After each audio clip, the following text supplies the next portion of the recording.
Well, hello. Well, hello. Hello, welcome. Whoa, hello.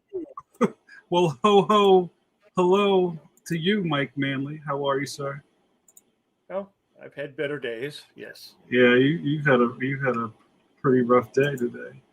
But I'm trying to be like, this will be our Christmas episode, so we have to have like Christmas. I like your hat. I like your Kris Kringle gimmick. That's good. My Kringle. Uh, Welcome to Kringle. Welcome, everybody. Welcome. I haven't done this one in a long time, Mike. Let's get that energy up.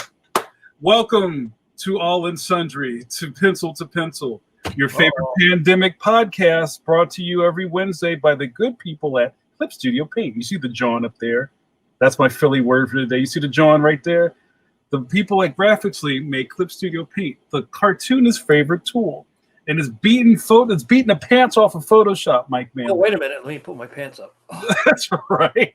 And also our best bud, John Morrow, who's our publisher over at Two Mars Publishing, who probably has some kind of a Christmas special. Yeah. Going right now. So, yeah, you should go over to twomorrows.com, see what John has cooking. Or a lump of coal in your stocking. And bring the history of comics home to your door. I hope everybody's well. We are rounding out the year here at Pencil to Pencil LLC with a fantastic live podcast. If you're new to the podcast, well, hello. You know the universal greeting that we do here. You may be watching us on YouTube. If you like what's going on here, you like the content we give, we suggest you subscribe and drop kick that bell so you're always notified for the next live. Get your friend. That's and right. Your enemies to subscribe. Get your frenemies. Like, I kind of like him, but he makes me sick. But right. he's all right. He's got a really good comic book collection. They may become friends. See, that's right. And tell him too. Tell him to come on and get on the Pencil to Pencil bandwagon.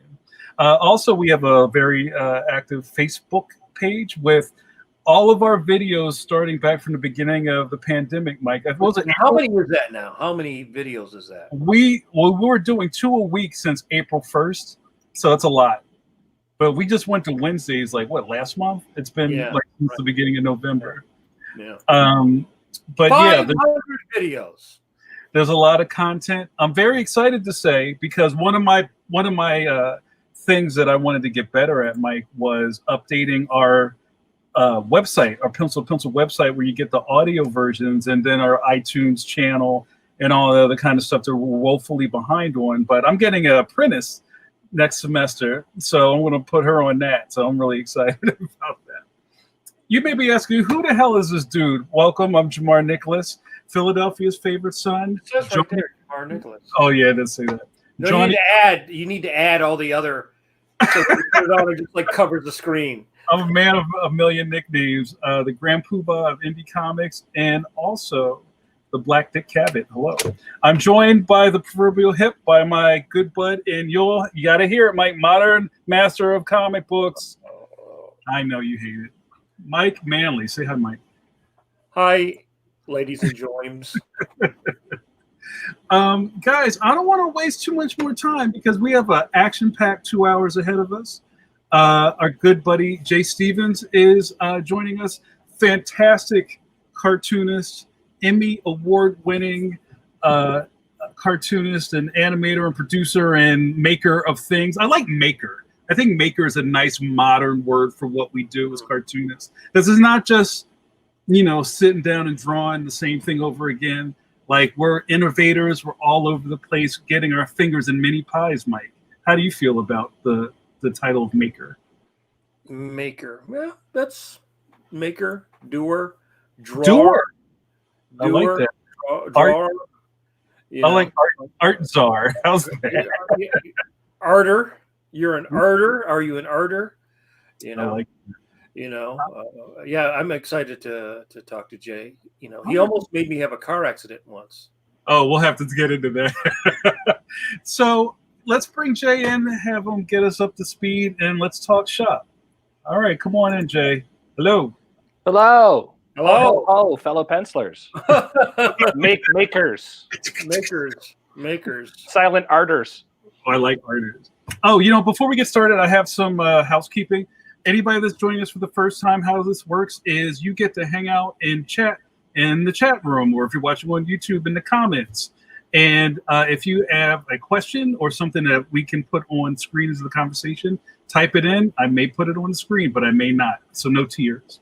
All right, let's have a teaser. Such a teaser. I know. I don't want to promise things I can't deliver. So maybe means no. Ooh, I like that. Yeah, I like a hard maybe. That's a new holiday song. Maybe means no.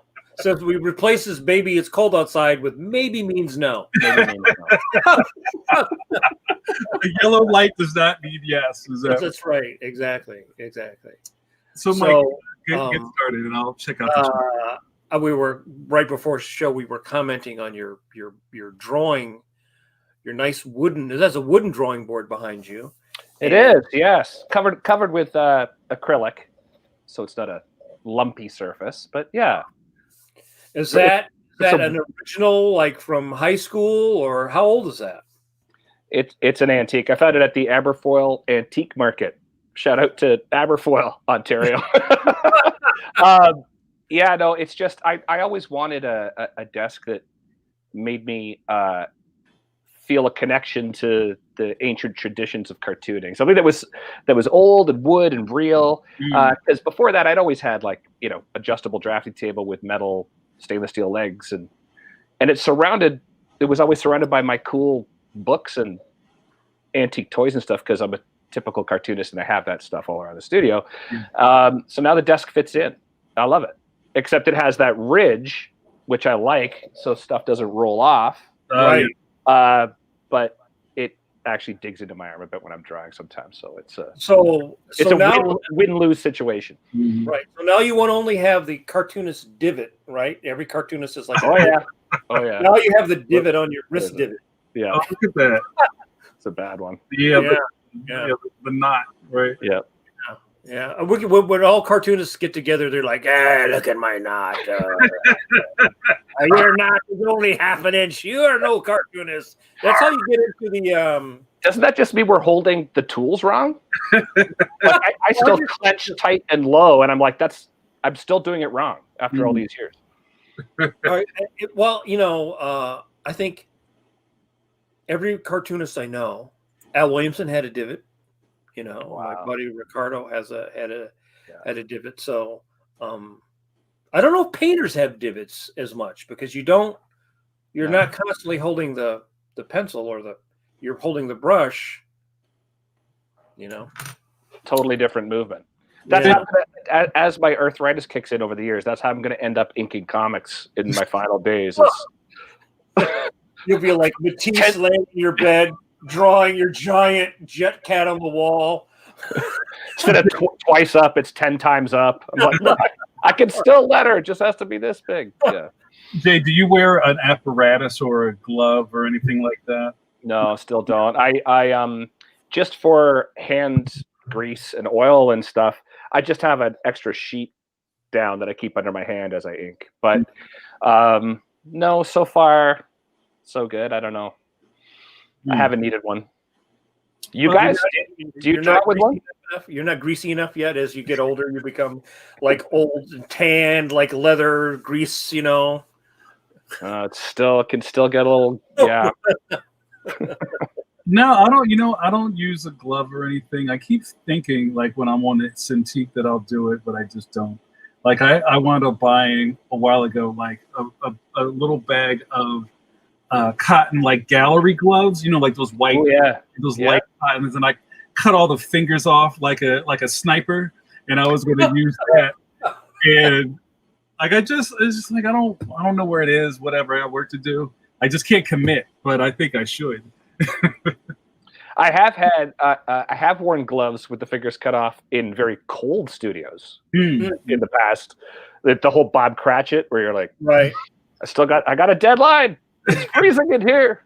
Well, no, but you're Canadian. You're from Canada, from Canada,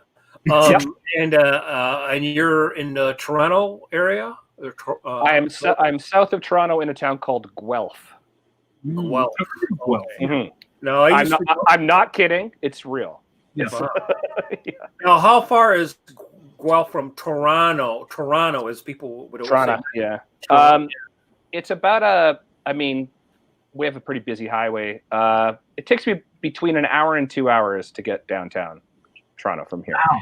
But it's not that far. It's really not that far. So I was born in Toronto and moved around a bit as a kid. Spent my teenage years in Brampton, Ontario, and then ended up here a long time ago in the early 90s. So I've spent most of my life here in Guelph now. Okay. Is there a big cartoonist community in your section of Canada? Or do you connect with other cartoonists out there? There is. I mean, I'm pretty antisocial, so I don't personally connect with a lot of other cartoonists. But yeah, actually, Toronto, when I first started out, there was a huge scene. We had Drawn and Quarterly starting up in Montreal, but we had Vortex Comics. Do you remember Mr. X and all that stuff? Right. Where Ho Chi Anderson started out, and Seth. And then those guys like Seth, Chester, and Joe were doing changing the world of autobiographic comics when I was just starting out. So Toronto was pretty hot, and Montreal was too. That's not, I mean, it's far, but it's not that far. So we had cartoonists traveling back and forth between. Yes, Jay Bone is in that area. He's a good friend. Yeah. And then over the years, it just got stronger and stronger. It's always been, and I mean, once the Beguiling is, I still think, one of the best comic stores that ever existed. And so that helped kind of focus Toronto as like a mecca for cartooning. And then, of course, through the Beguiling, we ended up getting TCAF, which became like a huge event. So that is still a pretty hot area for new budding cartoonists. We have lots of mainstream cartoonists who live there now. And then because of that, the surrounding areas have pockets. I mean, Seth lives here in Guelph, so we have kind of a small retirement community for cartoonists. See guys down there drawing comics and feeding ducks by the pond. It's pretty close. He does live close to the river. Yeah, it's funny because Philadelphia is a lot like that. There's a lot of cartoonists in Philly, and a lot of cartoonists who are elsewhere from Philly. Like I know Joe Matt's from Philly. Right. He's in LA now, though, right? Now, yeah. He was living here illegally for a long time. We didn't mind too much, but yeah, it was iffy. Yeah. And there seems like it's like generational, because my, I guess, first exposure to stuff was the Captain Canuck from the Cumley comics when I was a teenager, right? And actually, one of the things that happened was I sent some samples. The first samples I ever did, I sent to them to try to get work. And George Freeman wrote me the most nice critique, went over the pages and everything. I was probably about 15, 16 at the time. And we used to go to Canada all the time because I grew up in Michigan, grew up in Detroit and Ann Arbor. So we would go up to Ippawash Beach in Sarnia, and then we would sometimes go to Toronto or Montreal as a vacation as kids. I love Ippawash. We have my partner has relatives there, and yeah, that coast of Huron is gorgeous. Yeah, I love that area. That's so cool. I can't believe that's so amazing. George Freeman is so good. His stuff is so beautiful and really unique. I love that guy. I've never had the pleasure of meeting him, but yeah, he's kind of a legend up here.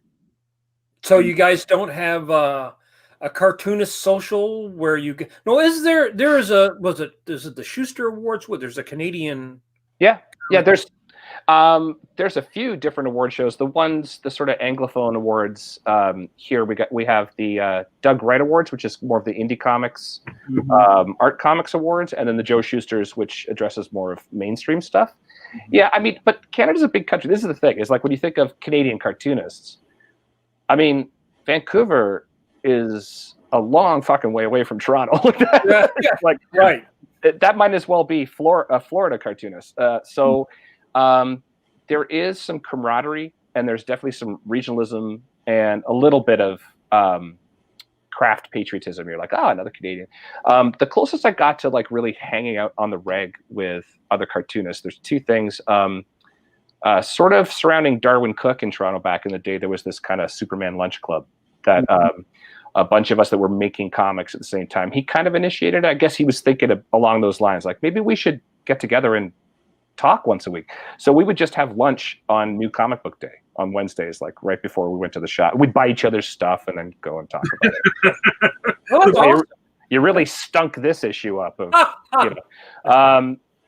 And so that was a really great group, and I'm still very tight with all those guys. Jay Bone's one of those guys. Mike Cho. We have Mike.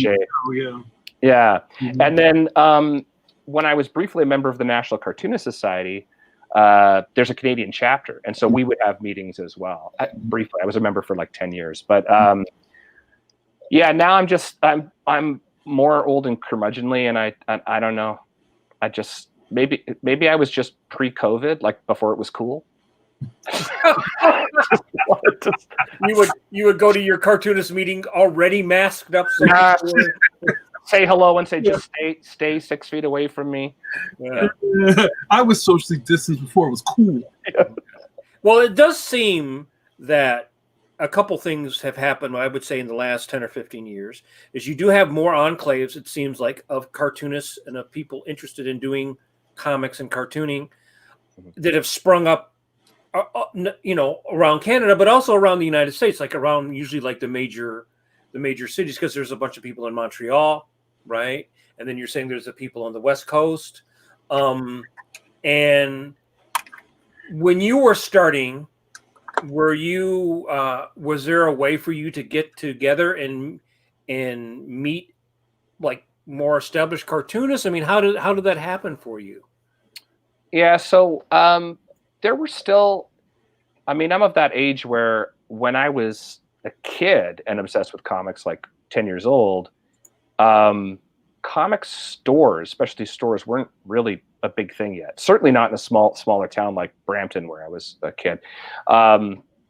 So I remember like Queen's Comics opening in Toronto and being like, there's a store for comic books? And that's all I wanted for my birthday. So my dad would drive me into Toronto and we'd go to the comic shop. That's all I wanted to do. And then shortly after that, we started getting conventions in Toronto. So that's where I first started to understand that there was a community and that you could actually connect with, because to me, it seemed like magic. You know, you'd read these things or you'd see animation on TV. I had no concept about the people behind it, or like, you know, how I could ever get into it. I never thought I would be doing this for a living. And then gradually, yeah, when I started making comics in art school at the Ontario College of Art, the first people we were connecting with were just other artists and kind of weirdos. I mean, like I say, Vortex Comics was in Toronto at the time. So there was a kind of a scene just starting. So I got really lucky. And then there were like drink and draws and, you know, little meetups. There was one thing, Michelle Vrana, who's my publisher again now, who was my first publisher, but we drove to Montreal one night because there was a big comic event there and met a bunch of Montreal cartoonists. And yeah, it was happening. And then it just grew. Within the first 6 months, maybe, of our first publishing venture, Tragedy Strikes Press, I think we were in Chicago at a convention. Like we were starting to push it that way right away. And and around what year was this, and how old were you at that time? So I was in art school in like 1990, 91. Okay. Dropped out to do comics full time. It was like one of those eureka moments where I'm like, well, I'm just going to do comics for a while till I get back to my real art. But that dilemma about continuing to pay for art education or make money making comics, even though it wasn't a lot, it seemed like a kind of a duh moment. Like, obviously I'm going to go do this. Right. So that would have been the early 90s. And then I think my first bi-monthly comic book with Tragedy Strikes Press, which was here in Guelph. That's when I first came to Guelph. I think it came out in 91. Like right out of art school, I had like a bi-monthly underground comic book. And how was it to go? Because that's always we talk about that. There's always a transition where you go from drawing what you like, when you like, if you like, how you like, to Right. like, oh, now I have to like, I got to produce whether I really want to or not. How was that a bit of a transition? And also, like, what was your art gym like? How were you learning about the craft?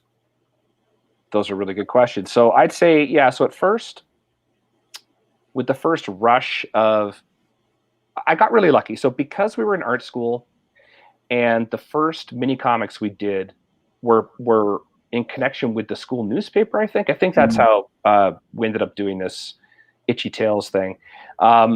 It was just like a collection of shorts by different students. So it was a fluke. I didn't have to think too much about it. It was fun and it was easy. And it was popular. And then we started to make these minis called Reactor Girl, just like in the early zine days, and drop them off at the Silver Snail in Toronto, which was right down the street from the art school. And those were selling out. So I got really lucky in the sense that I was totally unconscious of an audience.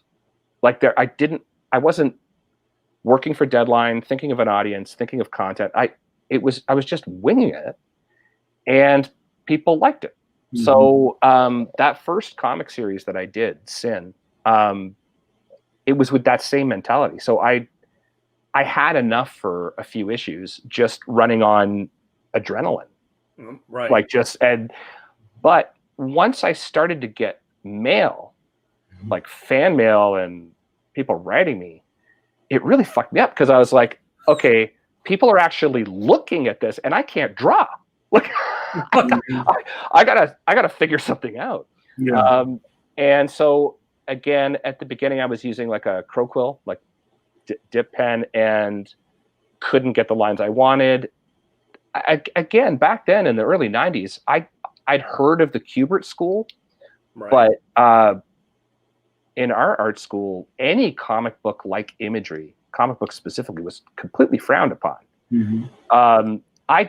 It was inconceivable to me that someone would teach you how to do this. So I felt completely on my own, and I learned just from looking at other stuff. And I was like, I remember seeing what was it? It's called Comic Book Confidential. Yeah. Yeah, the one where Mavrides is inking all those different characters at the beginning and spills the ink on the page and everything. I remember seeing that and seeing some people with their tools. And it was then that I started going, oh, wow, well, the line I want is a brush line. I got to learn how to use a brush. You know, that's what I really want to do. And what's an Ames guide? Because I want to get a lettering. And but it was all self-taught. I just had to figure it out. I kept trying to achieve certain looks, and it would turn out wrong, and then I'd just try something else. And within what, a dozen years now, like all those colleges have cartooning classes and graphic narrative. I'm sorry. Exactly. You can't say cartooning. That's a dirty word. You know. Well, you know what? I wanted to share real fast. I didn't think the Kubert school was real. Like it was in the back of the comics next to the X-ray specs. Right. I was, I thought it was a trick. I didn't know it was a real place. That doesn't. Yeah, you know what? I don't know how seriously I took it, but you're right. It did almost seem like, can you draw this poodle? Right. Send us $1 and you're drawing, and yeah. Next to the chest of army men ad.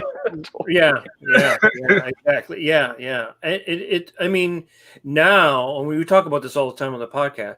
Now, there are literally every college, it seems, has a course on graphic novels. Even if they're not an art college, you have a course on graphic novels, or writing graphic novels, or reading graphic novels, and all the art schools have, things on cartooning. And it's funny because you're right. Not only at that time where if you drew comics like all comics were the same, so it wouldn't matter whether it was Peanuts or Superman or whatever. But I was also interested because I know when I went to Canada as a kid, we would get different comics in Canada than we would get in America. Like I would get those little British war digests. Oh yeah. Right. So now, were you seeing that, and also seeing comics from Europe, like Tonton and whatever? Were you seeing that as a kid? Because that's for sure. we don't quite get that mix here until what, the Later. 90s, maybe late 90s, when they imported some of that stuff. Yeah, no, it's we're still a colony, technically, kind of. The Queen is still on our money. And I'm actually a first generation Canadian. My mom was born in England. So we had like Beanos and Dandies, these like British comics around when I was a kid too. Those were just as influential as the Sunday Funnies to me. I mean, I was still more of a Marvel Comics guy. Like, to me, that was the best stuff when I was 8, 9, 10.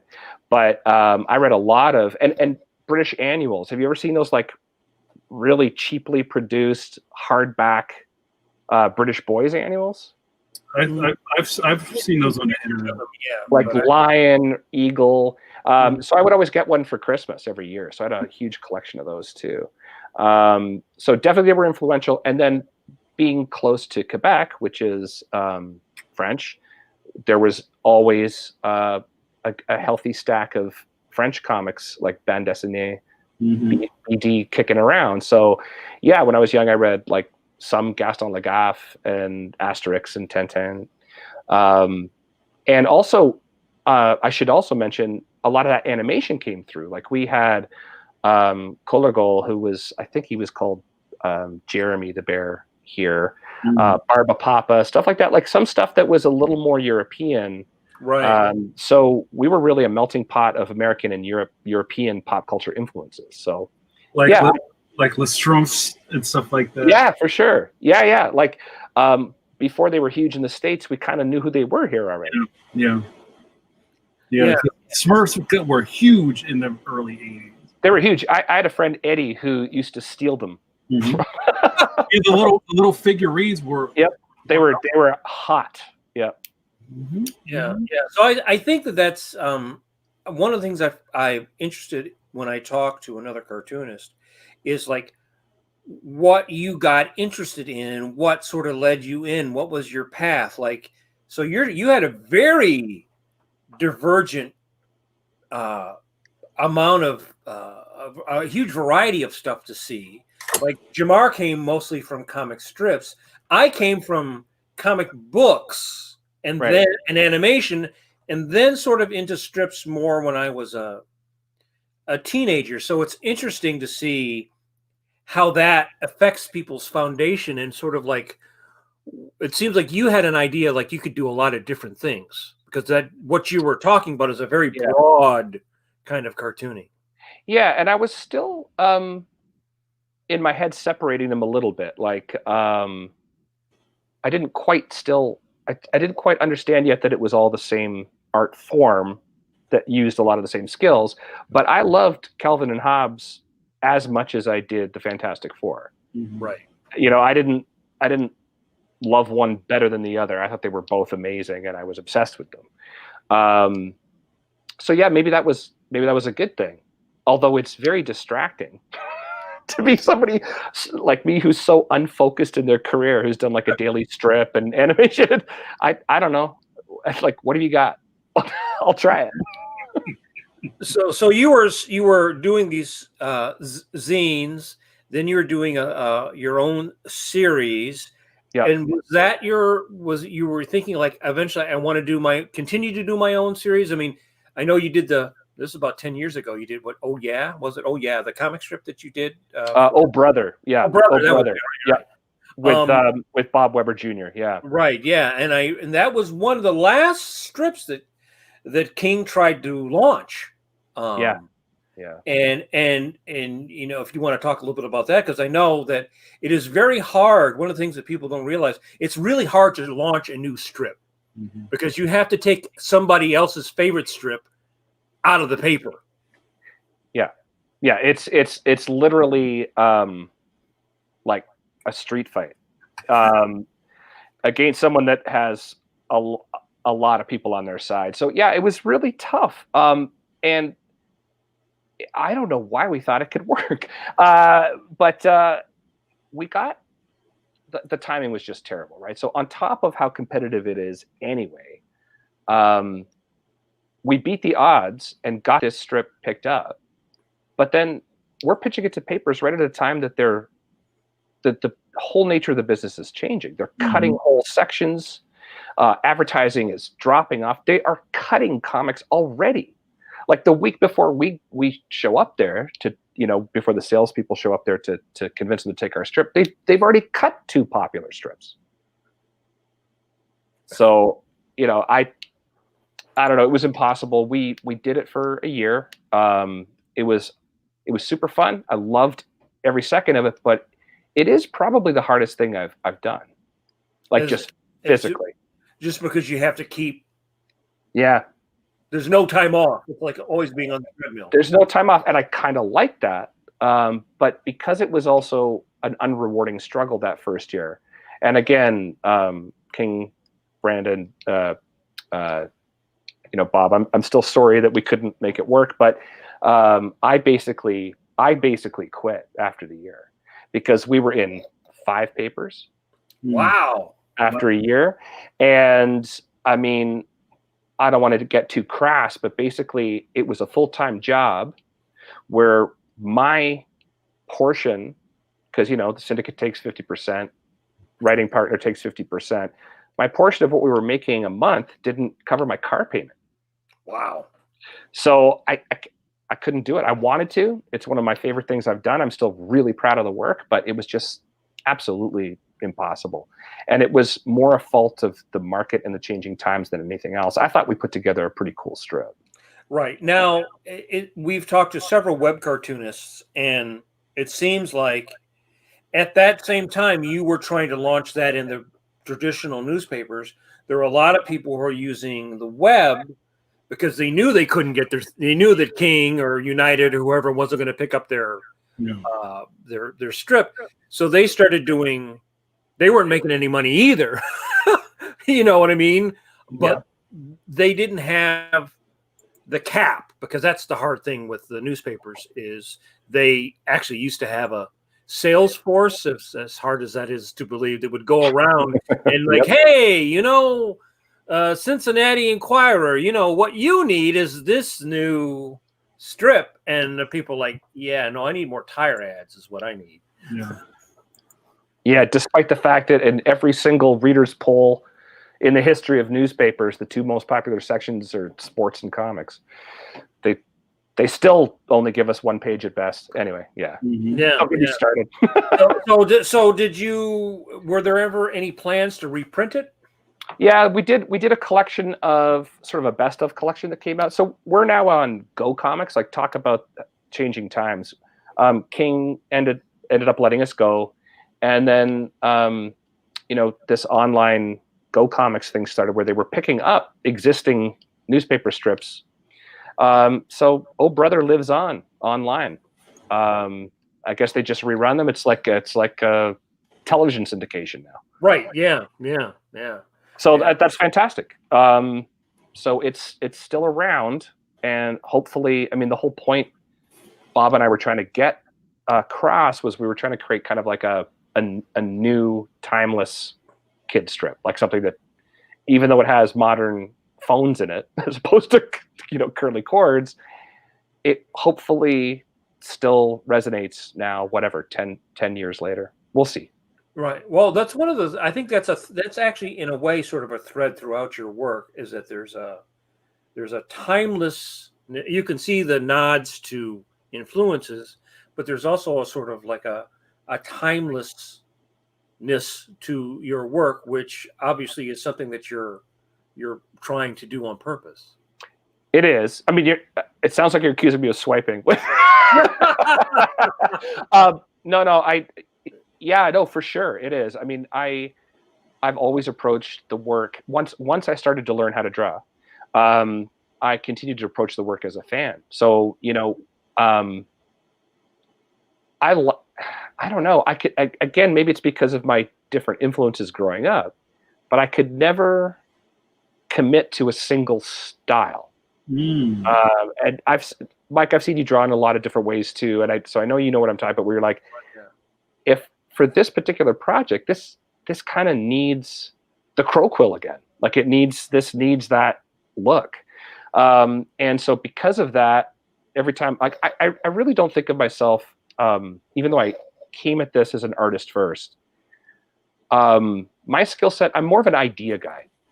And I think that's where I found my most success. I have these crazy ideas. They're like 5% different than other ideas. And I'm somehow, I still don't get it, able to push them through and get something going with them. Mm-hmm. I have friends who can draw circles around me. I have writers that I know that are way better than me. But it's that alchemy, that mixture of these things that I keep somehow pulling off this magic trick.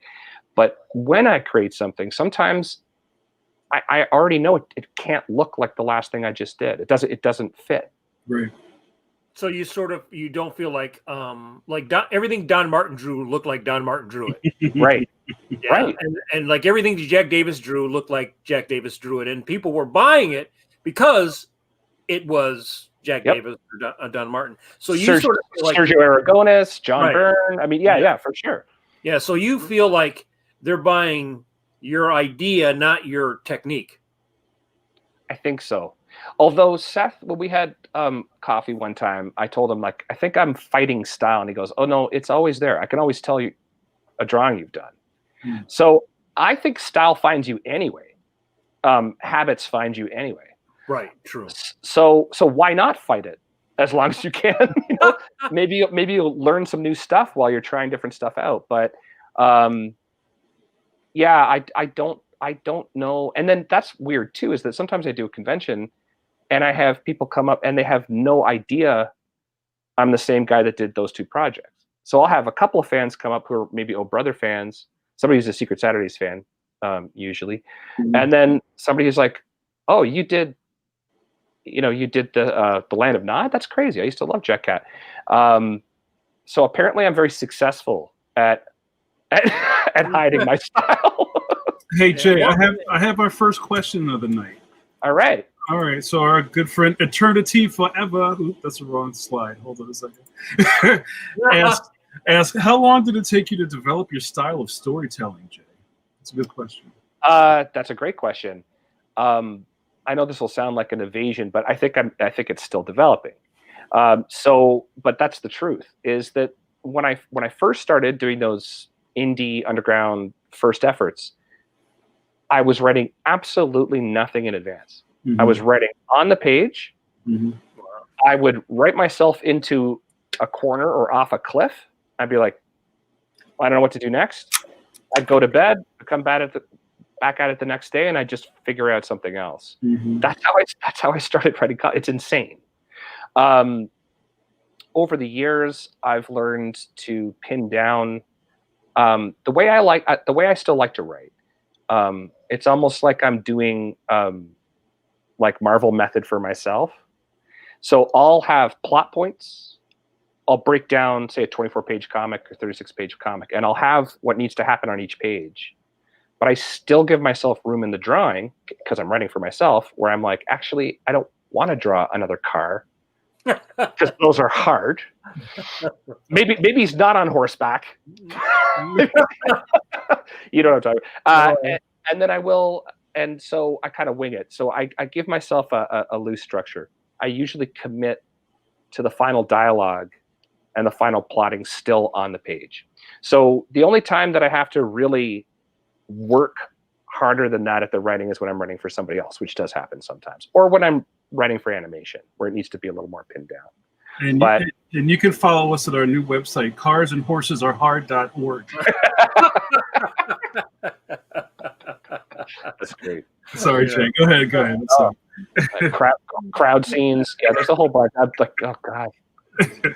I know you're famous for liking to draw news conferences. On horseback? Yeah, yes. That's great. That was a great question. Thanks, Jay. And one of the coolest things about this business, or even just creating your own work, is that everybody's formula is different, right? Everybody's way of creating a comic is different. And what's cool about Mike is Mike talks about the recipe, right? You have a certain way that you have to hit this stuff every day to make it work. But the storytelling part, like devising a script, is a little different for the way everybody does their projects. Maybe. And I found, even though it's kind of a really dumb way that I fell into comics, as we were describing earlier, I don't recommend approaching it that way. Right. There is something, there's a little bit of a gift in being uneducated, in that even though I'm reinventing the wheel, sometimes that's fun to watch. Mm-hmm.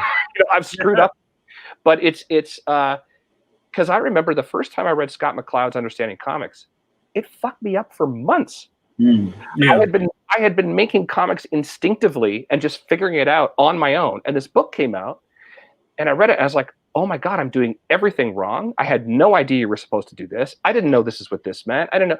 And I actually resented it. I think I still kind of do. I think it's a brilliant piece of work, but I was like, it's kind of like when you have that one prof in art school who's like, this is how you paint. And you're like, is it though? Yeah. the one professor who says, never use black. Right. Right. And the other one professor who has always used black. Right. So in a way, and actually, Mike, honestly, like when I first saw Draw, I think it was Paul Ravoche's stuff, actually, another Canadian. Right. Some of his stuff was pissing me off too, in a good way. Like I was like, oh God, yeah, of course. Why?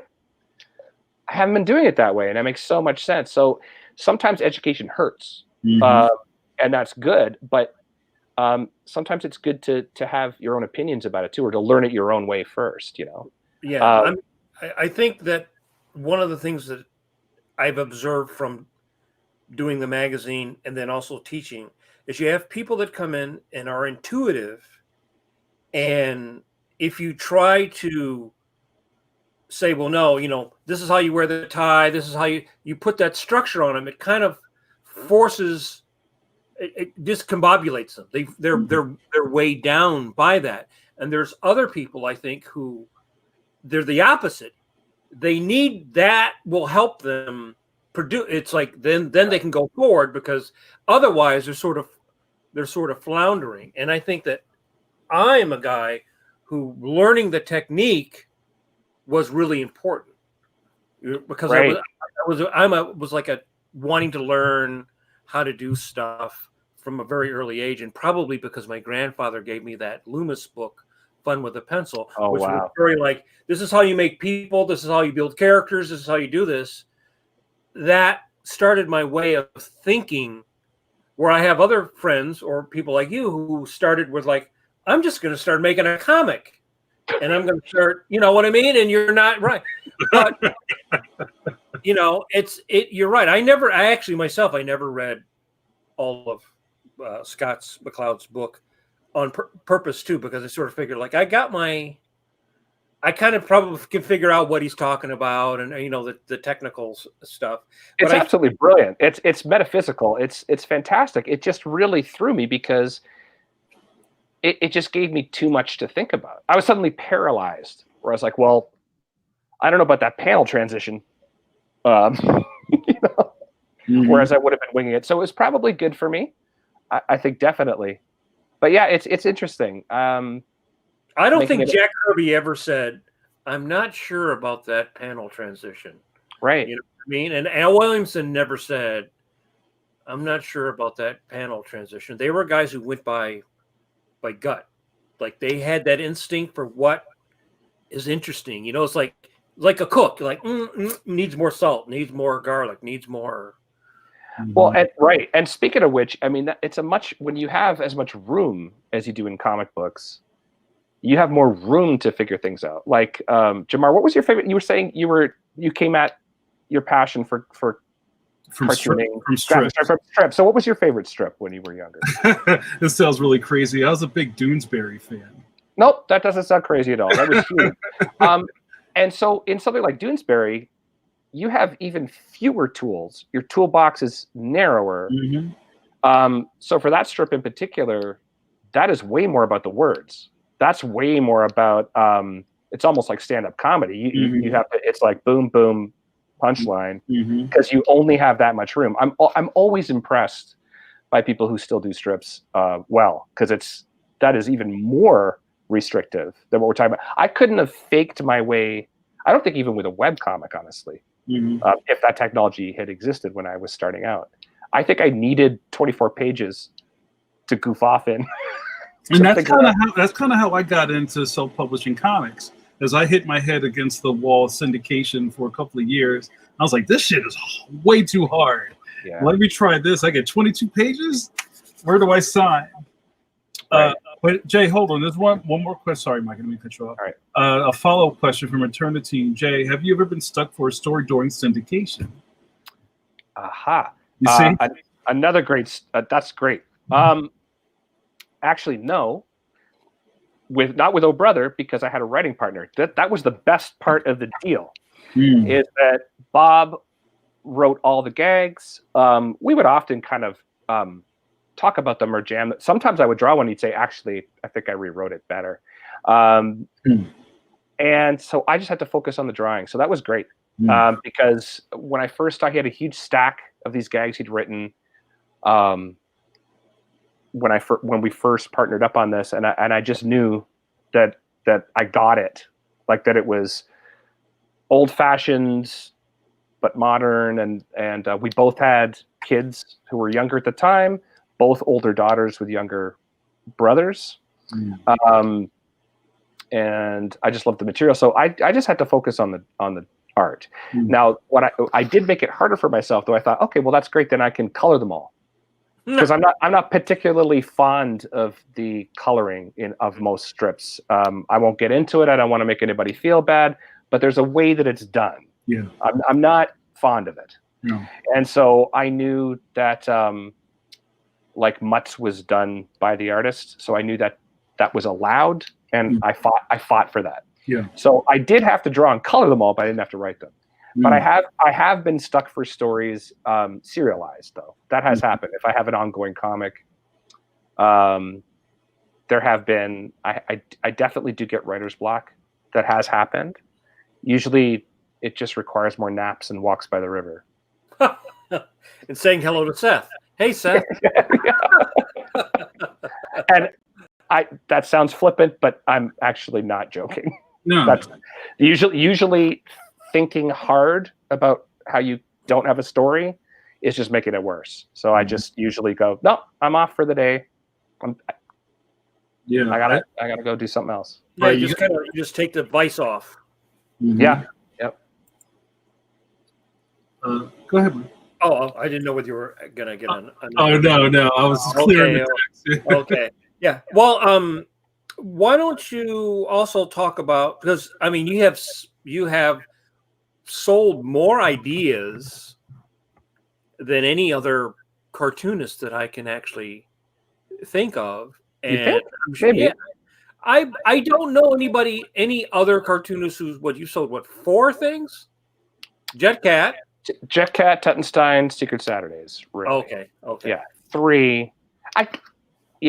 And Wonder Duds, which was shorts that I did before JETCAT for a show in Toronto on YTV called Squawk Box.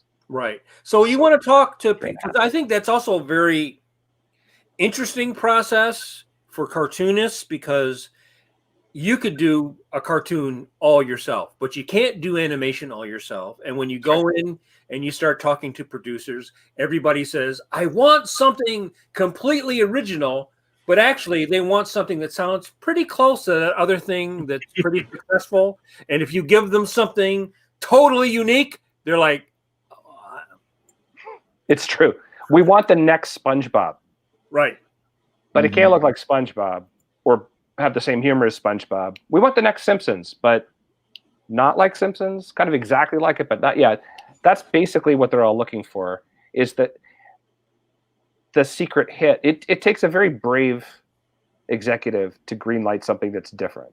And those are usually the ones that land well, actually. So yeah, again, it's a long story. But basically, I fell into animation the same way. I was appearing at conventions with my self-created comics, and producers would come up and go, "This looks cool. Can we do an option?" I mean, that's how easy it used to be, sort of. You know, as long as you had something that seemed workable. Right. And I think there are still a lot of, like I say, I'm not in touch with a lot of younger cartoonists now, but I still see a lot of stuff popping up on Netflix or, you know, that are all adapted from really small press graphic novels.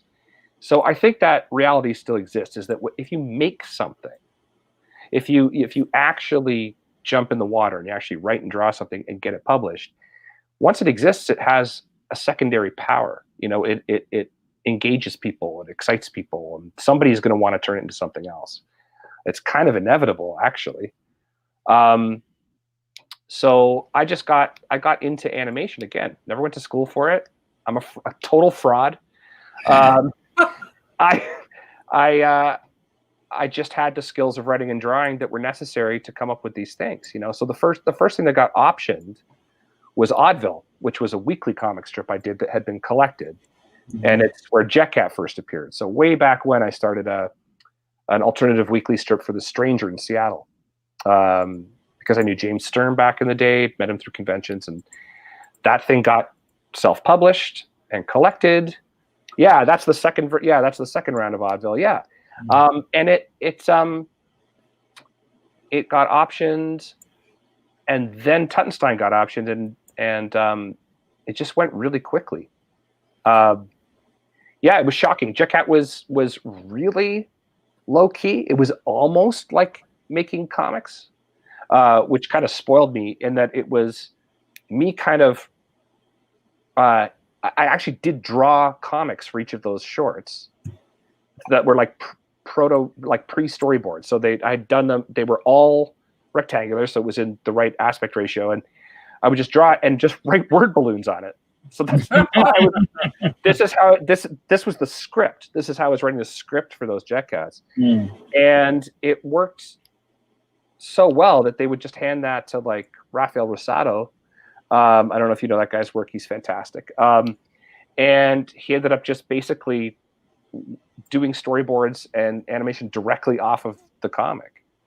So it was really low key. And we got nominated for an Annie Award for production design, which was hilarious because it was literally just like, it was like almost like two guys in the basement. Ridiculous. But then getting into TUTENSTEIN, that was where I had a steeper learning curve with learning how to deal with a much bigger team, and also dealing with people who had completely different ideas. Right. We're going to look at this. I was going to, you look at this design, doesn't look like your comic. No, that was a bit of a battle. Right. And so do you want to talk about that a little bit? Because I think that's something that people don't really understand, that, when somebody options your thing and then it, you get the pilot, they might say, well, does it have to be a boy? Does he have to be dead? Right. Can it? Why is it a fish? We had a battle over pupils for TUTENSTEIN, for example. It's like, does he have to be dead? We had a battle over, well, shouldn't he have eyeballs? And I was like, no. And I did a quick drawing of like Batman, Little Orphan Annie, Charlie Brown. I quickly sketched out some of the most famous characters on Earth who don't have fucking pupils. We're fine. Oh my God, really? Yeah, so that's my original version of the character there.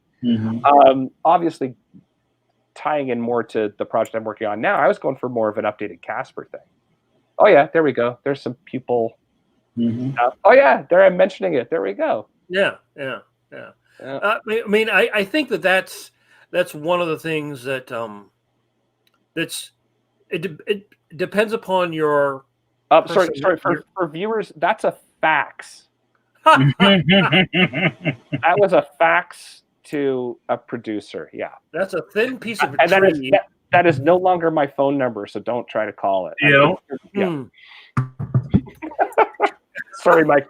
I was going to say that one of the things, and again, this depends upon people's personality. For some people, if the producer said no white eyeballs, the creative person would say, "That's it, I'm done. You don't respect my integrity." Mm-hmm. So there are probably things that like this where you have to decide as a creative person, and these people are investing millions of dollars to make your cartoon. Can I give on this? Right. Or do I need to just like write my check and I don't want to even look at it? Like Robert Crumb, you know what I mean? Like, just give me money. I don't want to see. Yeah, in a way, Tutenstein did kind of become that sort of project for me. I did come around and learn to live with it, but they did ultimately shut me out creatively from the show. I mean, I was still reading over all the scripts, and I still had notes, and they were still very respectful. But the struggle to get it made. So we were in development hell for, I think it was 7 years, Tutenstein, from the time that it was optioned to the time that it aired. And it was at various places. So that whole time, I was the only writer and the only artist. So even if you're willing to play ball, it's kind of hard when you've spent that much time in the trenches with this idea to have someone come in and go, "We don't like the character design." Mm-hmm. And I go, "Okay, that's fine." But then we spent years trying to find the right character designer. It's Phil Barlow, actually, an Australian cartoonist. He's fantastic. Who ended up nailing a look that we all liked. We're like, "That's cool. I like it. It's great." But I was able to adjust to a lot of that. I mean, some of that pushback was because we were actually working with Discovery Kids, and we were trying to create a show that was incidentally educational. So once we had like an Egyptologist on the team. So once we started to make it a little more authentic, some changes were going to have to be made anyway. Yeah, see, here's a bunch of other artists who were trying to nail the character, nail the look. These are I've lost who these even are. I don't even know who. Some of these are sideways. My fault. That's okay. I like that one. Mm-hmm. That's a nice pose. Yeah, and that one looks a little bit more like your original, like your stuff. It's closer to. Yeah. Oh, look at that! Look at that. See, September. So first draft August 2001. We're still revising it in July 2002. But if you see how quickly that's August, September, October, November, then a little time off, a long time off, and then June, July 1st and July 11th. Like, yeah, that's a lot of notes. And this was Discovery Kids' first cartoon. So they were being extra like helicopter parent, kind of like going over everything. And bless their hearts, they had no idea how animation worked. They would even when we were getting the first shows back, they were like, "Oh, we really love that scene. Can you just run more footage of that?" Just like you go over to the dial and you just more animation. Yeah, like it was live action. There was some on the cutting room floor. So I'm like, guys, we draw specifically to the script that you agree. Like, I don't know. They had no idea. No idea. So that was a learning curve for you too, also compared to your first show, because the first show went pretty easy, and then this show was like a long birth, basically. Exactly.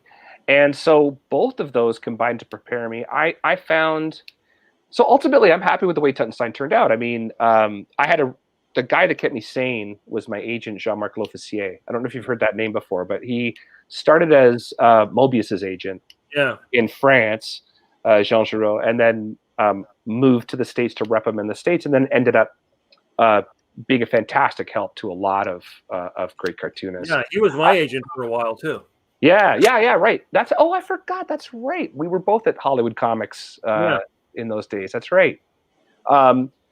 So he was the guy that was like, "Look, there's 3 reasons to want to do anything creatively, but there's only 3 reasons why you would want to make this animated show. It's either for the pure love of the form, the art, or it's for the money, or it's for the fame, which is kind of the lousiest version of success. But we do have Kardashians. It's a thing. You could be famous for just being famous. And he's like, and there will always be a mix of those three motivations, the passion, the money, and the fame, or the whatever you want to call it, the notoriety. Right. There's always going to be a mix, but there's always going to be a primary reason. So he's like, why do you even want to make this cartoon? I was like, well, because I have 2 kids at home. So money. He's like, right. So, they want you to, they're reneging on the contract. They want you to sign some things saying you can't make any more Tutenstein comics while the show's on, and it's pissing you off. I'm like, yeah. And he said, cool. We'll just triple the budget. Like, we'll just ask for more money. I was like, oh yeah. Like, he's like, just focus on why you're doing this. Like, it's their version. You already did your version. So it really helps calm me down to have that kind of focus. And then it got more fun to collaborate when I realized that I'm just the originator, and that this was somebody else's project. It was just fun to watch them do it. And ultimately, I'd say about like 60 to 70% of what was in the original series Bible ended up on the screen anyway. So that's pretty good, I think. Yeah. I'm sorry. I always feel like I'm cutting you off, Mike. That's okay. Mike. Not you, Jay. I'll never cut you off. I thought I was. No, this is great. This is what we're doing. This is what we call chopping it up. Jay, some more questions about animation while we're in that lane right now. Our good buddy Kenny Wong. What's up, Kenny Wong? Brooklyn. Hey, Kenny. Kenny asks, Jay, when you sell your ideas to be made as a show, we've been talking about this, do you get producers that come in after and make changes to characters that would change your stories completely? If so, how challenging is it to convince them from changing it to something else further from your original ideas? It's a really good question.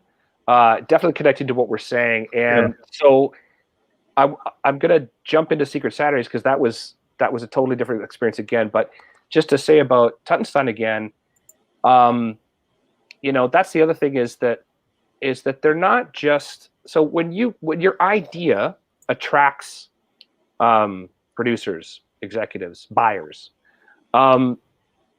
they're attracted to your creative personality too. And maybe they forget that sometimes, or maybe you do, but it is important to still fight for some of the stuff that made it work. In fact, it's kind of your duty to a point to still fight for the original glue that holds that thing together to a point. But of course, they're the buyer. So it's like, once somebody buys your painting, you don't get to show up at their house on a Tuesday and make some changes. You have to let it go at some point. So again, Jamar, my agent, had some good advice. He says, everybody in Hollywood is a star fucker. They want they want to hang out with you, and they want to talk to you on the phone, and they want to know what you're up to, and they want to know your ideas. So you have some power, even though they treat you like garbage sometimes. And he said most creative people can pull a serious prima donna thing, like no, it has to be this way, or it's the highway, once or twice during a production. So he was like, hold on to those. Wait for the stuff that really is important. Like if it's like the eyeballs, that probably didn't require too much of a fight. Although I don't think they pushed back too much. Like who cares? But sometimes it's like, yeah, we want to, we want to make him a vampire. You're like, what? Like sometimes the ideas are extremely outrageous, and I definitely had some of that with Secret Saturdays.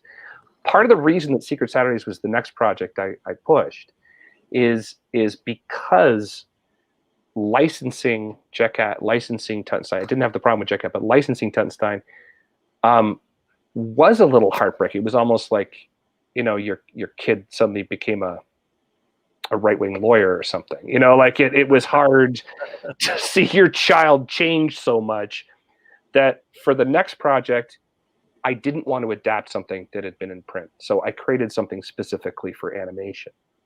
And then that was a whole other process where that changed a lot.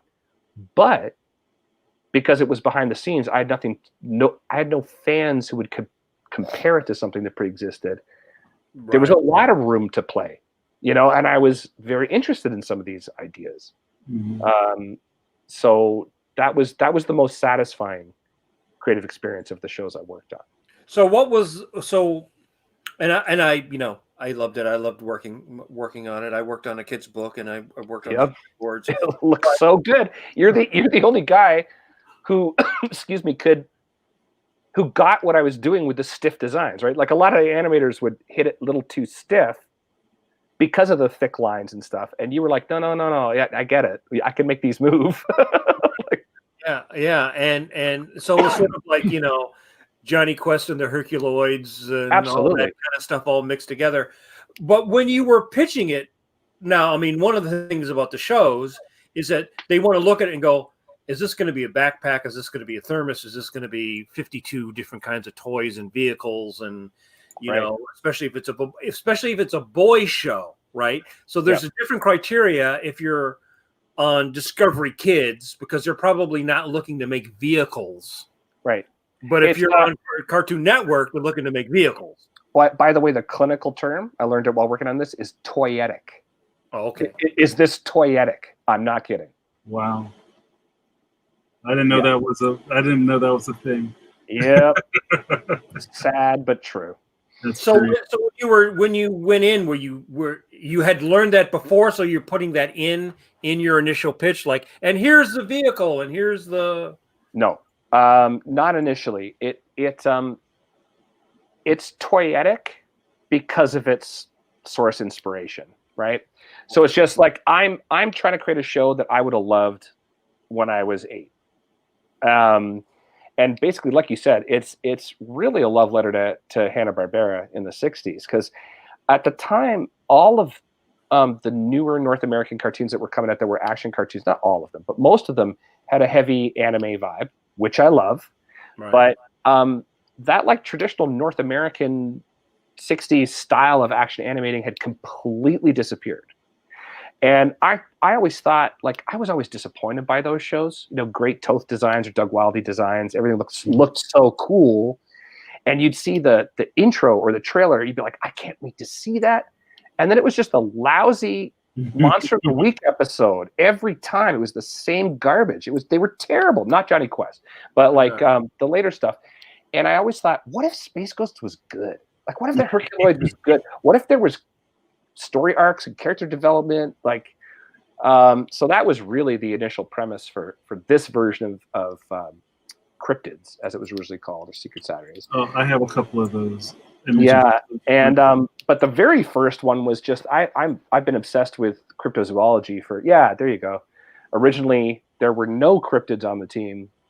Cryptid being in case there are listeners who don't know, is cryptozoology is the study of unknown animals. So basically, like, you know, imaginary zoology. So Loch Ness Monster, Bigfoot, Yeti, and so the original pitch for this show had actually been, even before this drawing, had been almost like a funny animal show that was based on the monsters. And it wasn't working. I think we pitched it to maybe one place, but it wasn't even quite working for me yet. I just loved the material. I love those monsters. So this was first developed in this direction with Warner Brothers, actually. So we had been optioned. So this took about 5 years of development from the time that it started to be pitched to when it aired. Yeah, so that's signed 2004. I think Secret Saturdays aired in 2008. Yeah. So we had developed it. I think Warner Brothers had it for a year.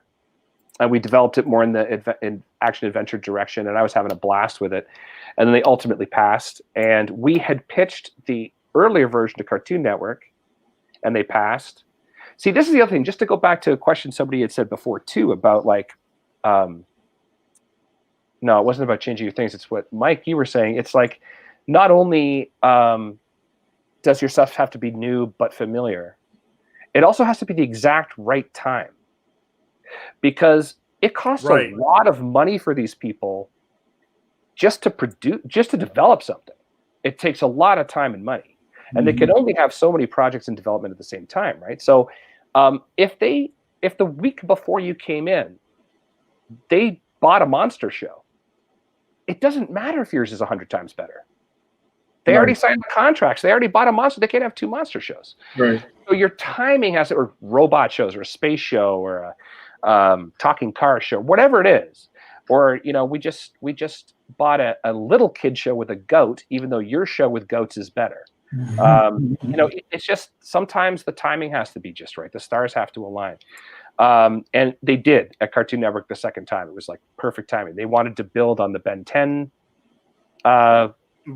universe. And so as for the toy possibilities, it was just coming up in the drawings, like that Zon glider. I was just thinking of how cool it would be to look at as an 8-year-old boy. And then but as soon as Cartoon Network's merchandising department saw it, they were like, oh yeah. But that's when they said, Zach needs to have a weapon. I was like, because he didn't. They're like, because he had powers. I was like, I don't know. You know, does he? Right, yeah. He doesn't have the claw in the original drawing. And they're like, no, he needs to have a weapon. So I was like, okay. That was one I didn't fight. Right. There's the claw. Yeah. Right. So now, why don't you describe for the readers, the viewers, the process of pitching? Because now you've pitched, and you're in Canada, so do you go down to the office? Did you have a PowerPoint? How did you do that? Yeah, so in those days, I was traveling. So even with TUTENSTEIN and JETCAT, I was traveling to New York, and then to LA for Secret Saturdays. It was a lot of air miles, usually paid for by whoever had optioned it. Oh, okay. Usually part of the budget.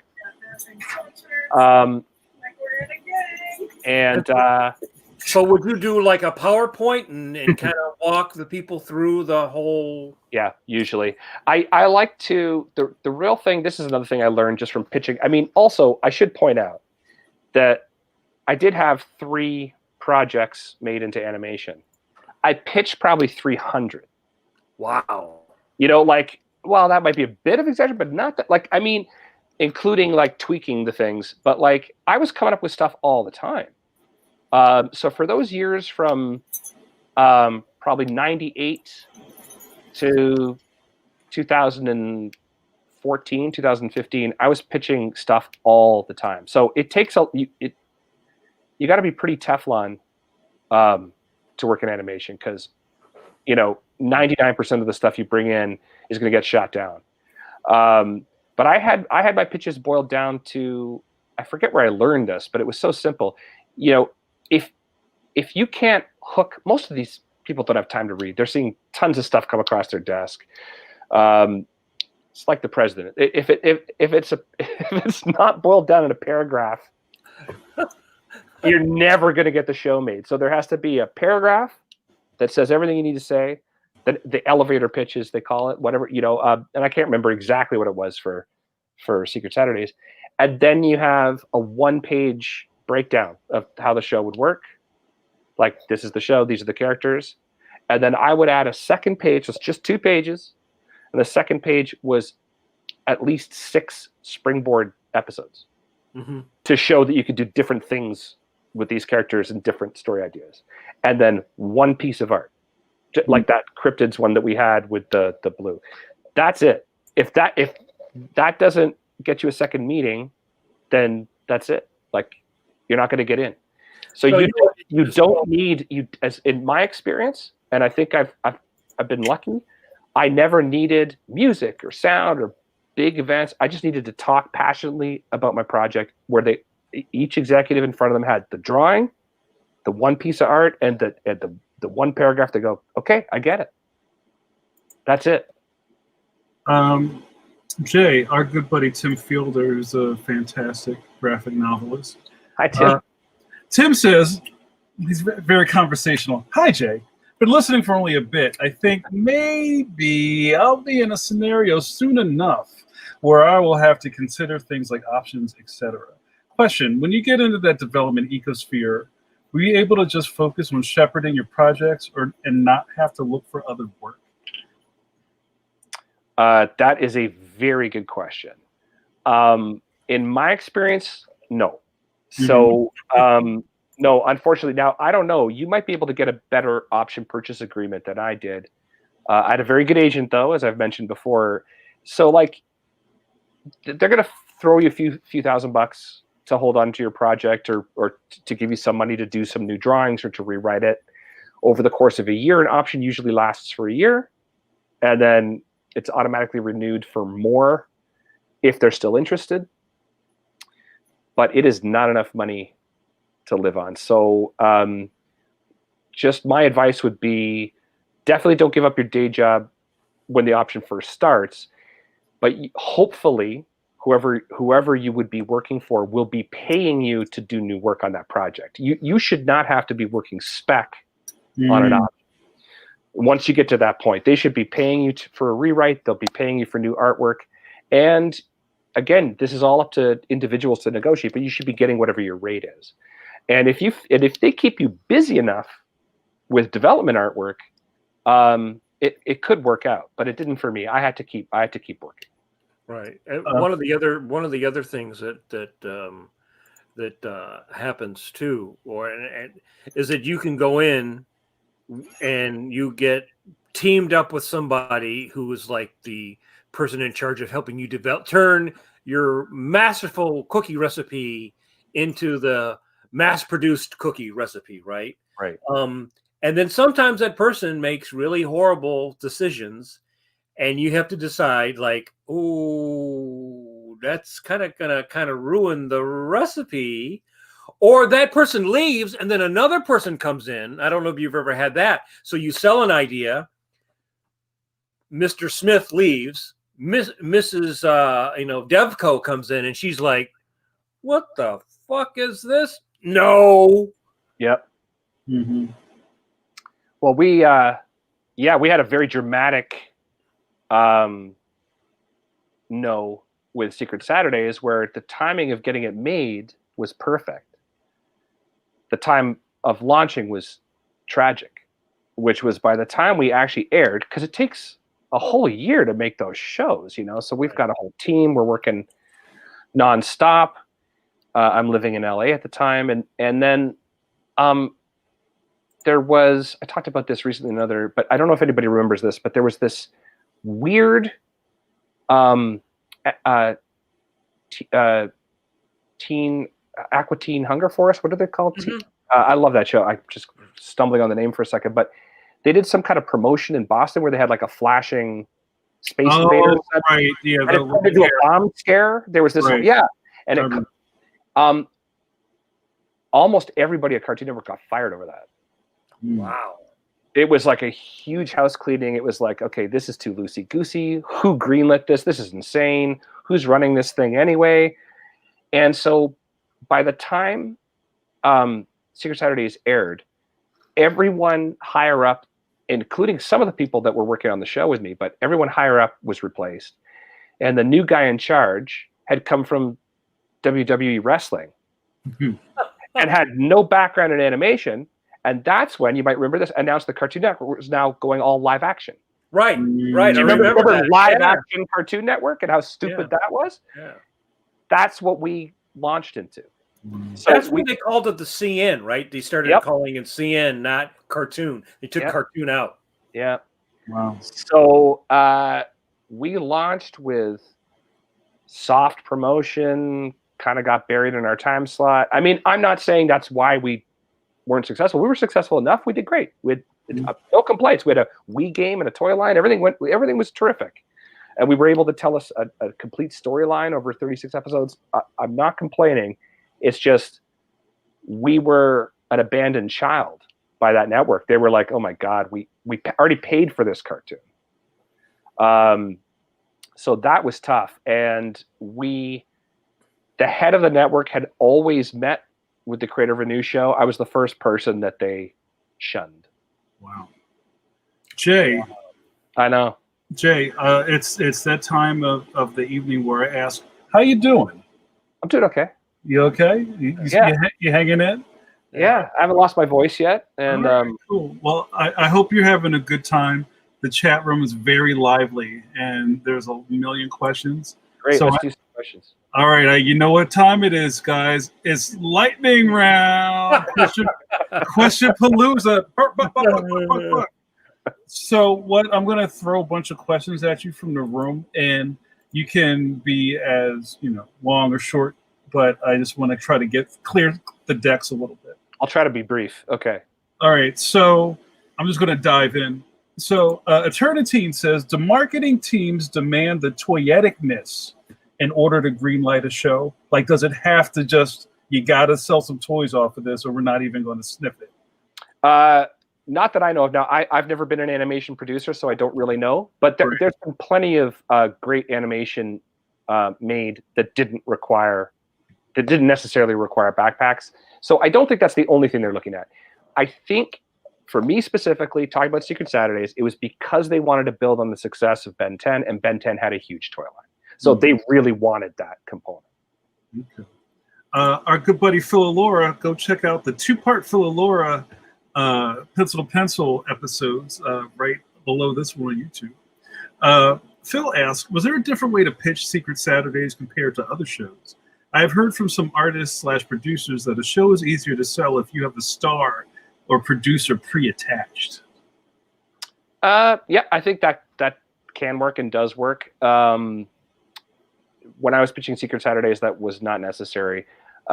We had the success of the TUTENSTEIN Emmy behind us as a team. So, because it's the same producer, Fred Schaefer, and I, he's a creative producer, so he works with me on this stuff. He was indispensable. So we were coming off success. So that might have helped. However, I have heard that. I also, in one of the last shows I tried pitching here in Toronto, I won't say which network, they wanted to know how many followers I had on social media, and that was a deal breaker. Oh my God! Yeah, that's where we are now, right? That's where it is. I've heard that a couple times now in the last year, where like people get optioned, or people get a job, or the opportunity comes through because they go look at, they go, oh, that person has 1.3 million followers on. I don't see how that necessarily always translates into like that's like 1 million people giving you a $5 bill, but right. How does that really work? I mean, if you could do that, you would need to sell a cartoon. You could just get one. You could have 1.5 million followers just to give you $5 a month. It's true. It's true. Patreon. Right. Yeah. So, all right, let's keep these going. So, Avery Adair asks, with TUTENSTEIN and the Secret Saturdays both having themes of ancient history, is that something you're personally interested in? Very much so. Yeah. I mean, I'm a huge fan of occult Fortean knowledge anyway. I like mysteries. I think, in fact, and this is kind of the theme of the Secret Saturdays, I kind of wanted to do an anti-Scooby-Doo where it's like they're not solving the mysteries, they're trying to protect them. There are some things we can't know. I mean, there are cosmic things that we will never know. And the more somebody tries to tell you they know the only answer to those things, that stuff drives me crazy. I get so pissed off. So I love mysteries. I love just weird stuff that has no explanation. I have a huge collection. I have a bookshelf beside me over here. That's a huge collection of ghost stories and UFO sightings. And I love that stuff. Aliens. And ancient history, because there's a lot of fantastic stories that are just lost to time. They're just not popular enough to be talked about. So I sucked at history in school. Canadian history was taught really badly and boring, but I lived across the street from a library, and I discovered on my own how much I loved history. Yeah, big fan. Okay, so there's some really good ones in here. Eternity asks, how do you decide what age group focus to your work on? Does demographics come up in the inception of the concept for a comic? I hope it would never come up for a creator. That's a good question, and it's something that a publisher or an editor, an art director, animation producer needs to think about. because they need to think about the marketing. But the less you think about the audience, the better, I think. If you have a good idea, the only audience, and there have been times in my career at various projects where I'm overly conscious of the audience, and those are usually my least successful ventures. I think that, like I was saying earlier about Secret Saturdays, I was trying to create a show that I would have loved when I was 8. And that's it. It was an audience of 1. And I just have to believe that there are other people like me out there that are going to get it. Right. And that's where I go from. I think, yeah, the authenticity is felt, right? It's like, this is speak, you know, when people say things like, this spoke to me, or this is my show. Right. People put ownership in things, right?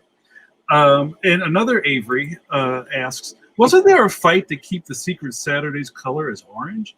I had heard the CN wanted green, probably because Ben 10. ... You are correct. I had to fight that. It wasn't green. They wanted different colors, and I had to prepare a couple of alternate ones. The one that they wanted was blue. Now, here is the huge problem. Okay, this is funny too. The reason they didn't want them to be orange was because Nickelodeon owned orange. Wow. Like all of Nickelodeon's branding was orange. So Cartoon Network was like, they're going to think this was a Nickelodeon show. I was like, you can't own a color. What are you talking about? Right. It seemed completely insane to me.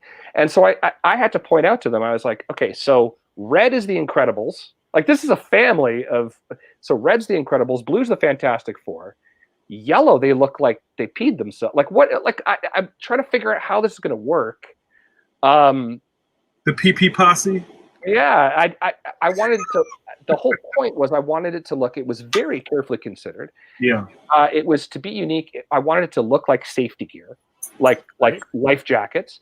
And I knew that we were going to be in jungles and on the water and in night scenes. And so I intentionally created a complementary color scheme for the backgrounds that they'd be mostly appearing in. So that was a tough fight. I did have to fight for that.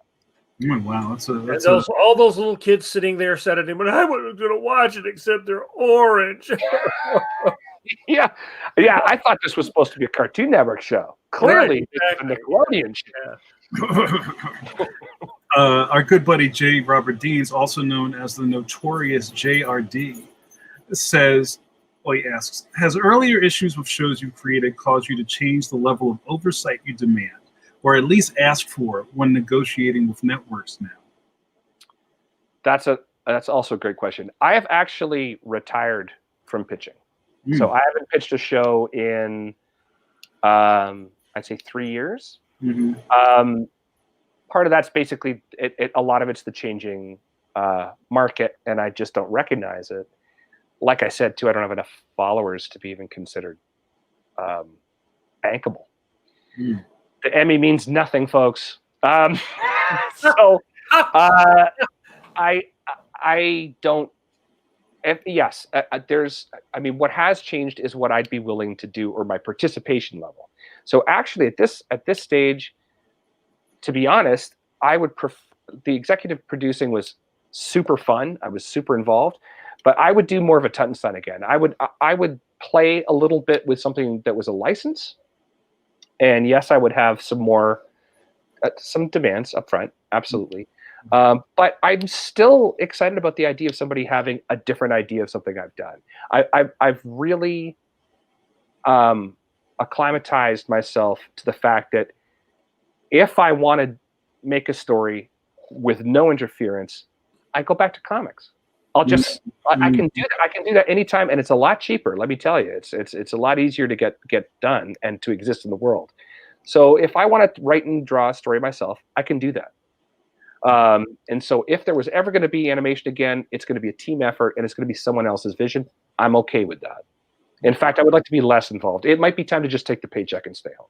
Wow. All right, we're wrapping up Question Palooza. There's some really great ones in here. Tim says, as a follow-up to his first question, again, looking at how to navigate upcoming matters, how important are the agent artist, lawyer artist, manager artist relationships And That's a fantastic question. I got really lucky, and then Jean-Marc L'Officier was my agent, so he was my rep, but he was also a lawyer. He had a background in law, so I got really lucky. Yeah. But of those two things, so as an agent, he had great advice, and he was good at opening doors. He had a reputation. He had those opportunities. But honestly, it was his skill as a lawyer that probably was the most important thing. If I'm being honest, what you need more than anything else is a really great entertainment lawyer. Right, because he knew how to read a contract and go. Yep. And I also have to say that because I had a couple deals, then I had one deal that I just had a really bad feeling about. It would have been a six-figure deal, and I just told him I don't feel good about it. And he was not like a shyster says, no, we got this thing. You better sign it. What's wrong with you? You're crazy. I got 10% of that six-figure deal. Yeah. And sure enough, within a period of a week or two, the whole thing blew up on the pad. Wow. There was this thing that was going to be called like Dark Water or Dark Horizons or, some Hollywood bullshit name where they were going to try to get all these different celebrities in to form some company, and then they were going to try to get. I think they had some angel money to start, and then they wanted some more money, and so that guy that played Robin in the Batman films was going to go on the Tonight Show and announce they're going to make this thing, right? And this is when Jay Leno was on the time, and then so I watch it and nothing, no mention, and then within I think a period of a week or two, it was just sorry, no further information is available about Pirates of the Dark Water. Yeah. That's hopefully you didn't do any work for it already that you didn't get paid for. No, it was all option, and then they were all negotiating the stuff, and it was one of those. I'm sure you've experienced this where you talk to one person and you feel really good, and then you talk to that person's partner and you feel really bad. Yeah, it's like good cop, terrible, mentally handicapped cop with a submachine gun. Yeah. That happens a lot.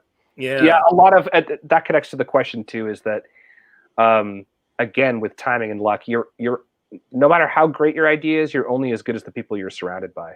Mm-hmm. Like you need to have the luck of having people on your side that are helpful and supportive, but also you need the luck of finding somebody who wants to work with you, who is going to be decent, at least on some level. It's challenging. Although, just to be clear, most of the people that I've worked with or met on the studio side in animation have been fantastic people. They're great people.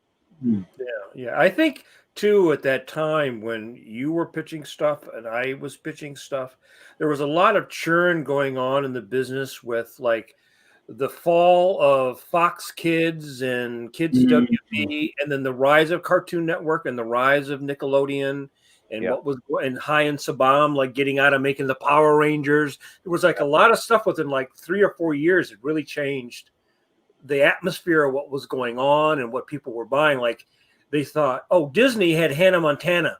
That's successful. So what do we want to do? We want to have, Hannah McKinney.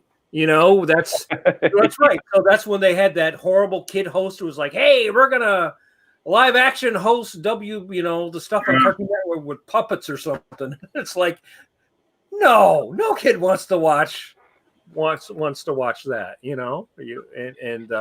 they're still seeing it. They're still CN. They kept that. They never went back to Cartoon Network, but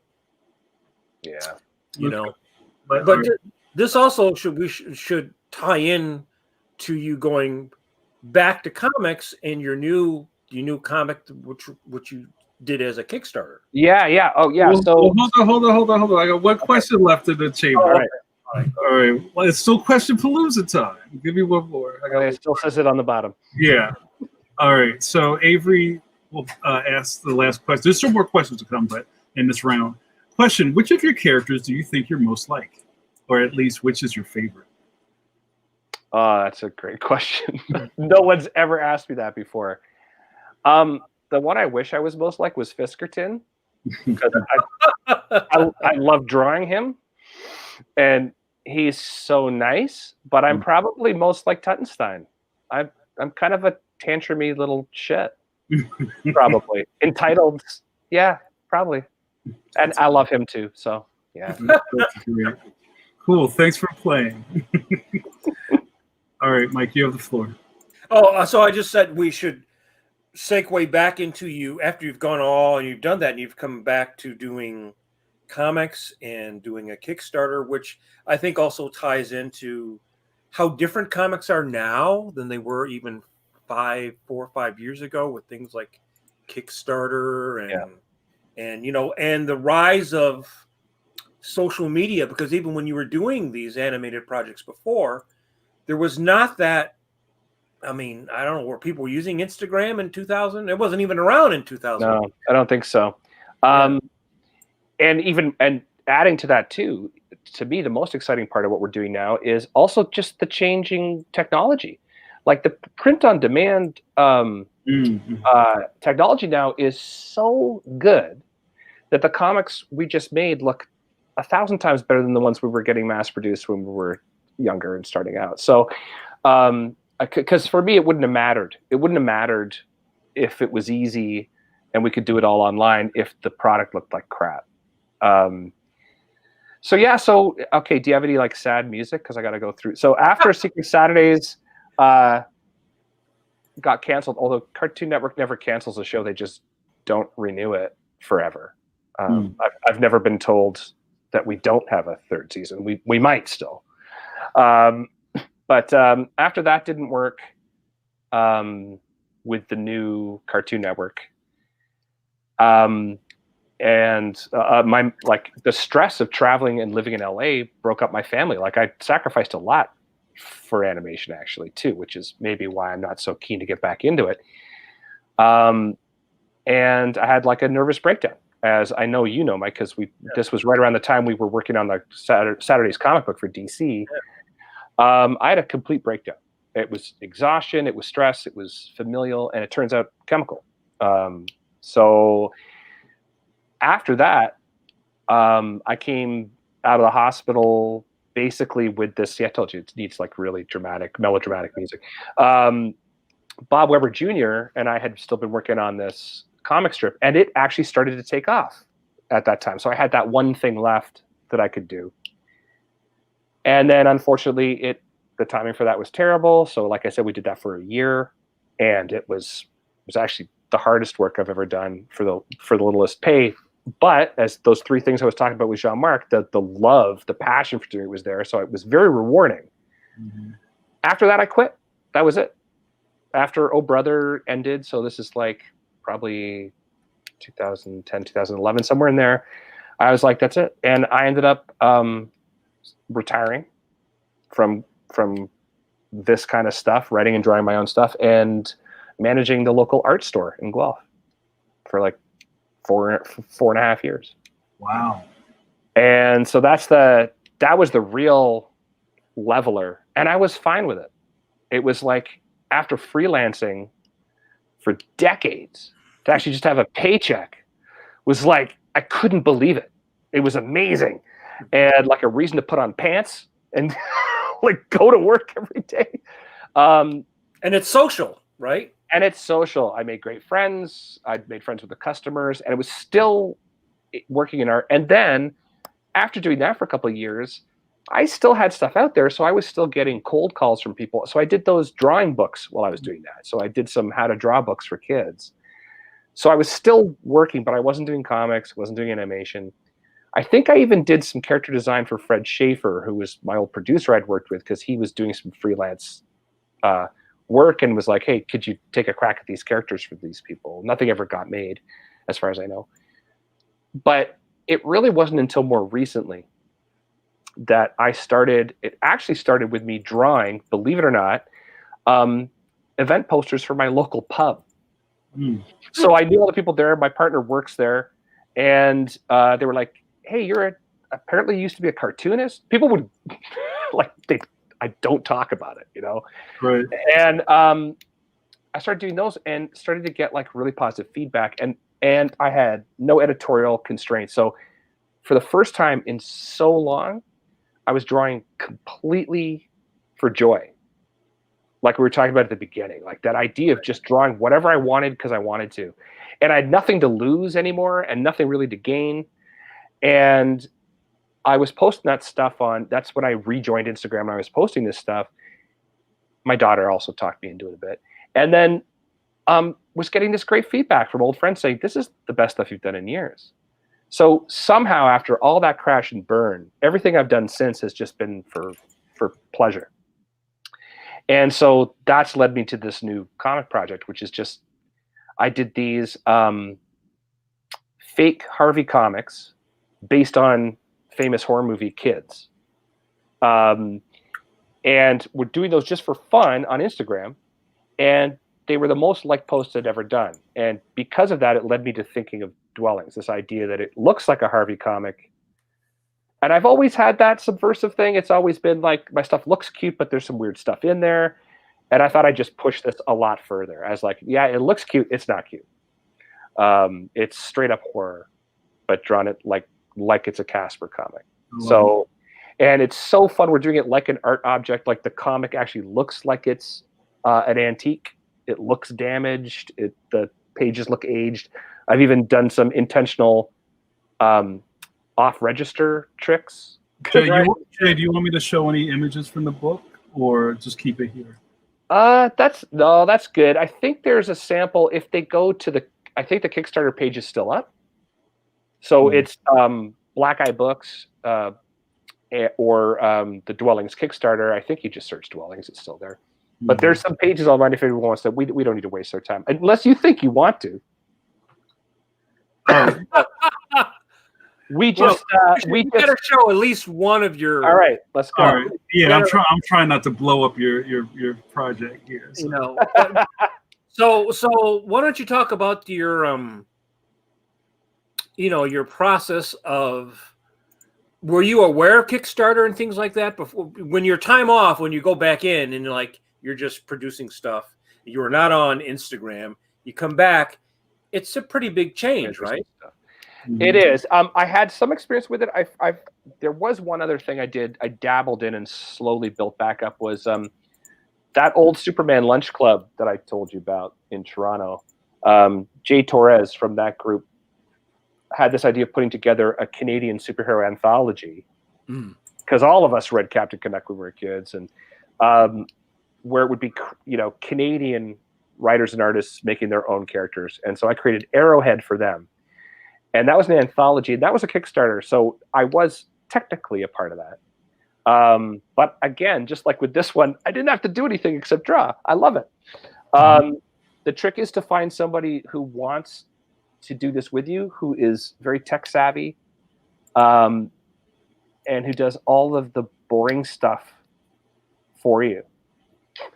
So Michel Vrana is my publisher. Again, he's the guy that I dropped out of art school with to form Tragedy Strikes Press back in the day, and he's had a successful career as a book designer, and he was just getting a little nostalgic, like me, I think, and again attracted to new technologies and new models, and going, we could probably put out a comic at zero risk, except for the time in that you would put in, but.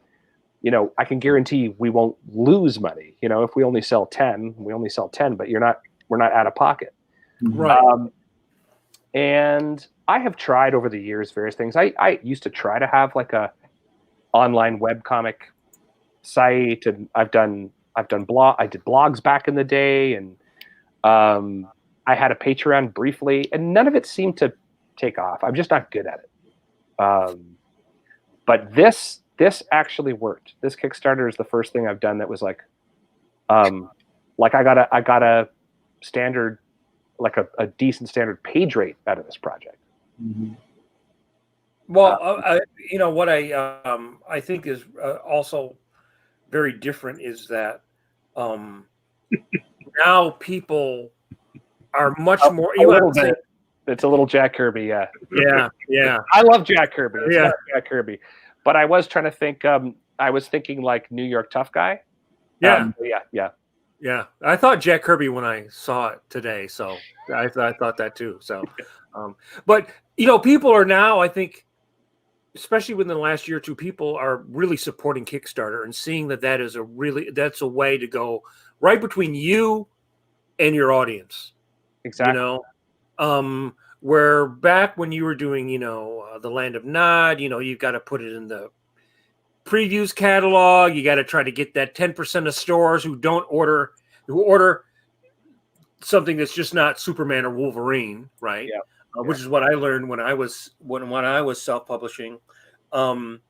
So also now, since you started using Kickstarter, how do you feel your response with your audiences? Because that's much more immediate when you post something. You get people like going and sharing it or looking at it. And yeah, the engagement on this project was absolutely fantastic.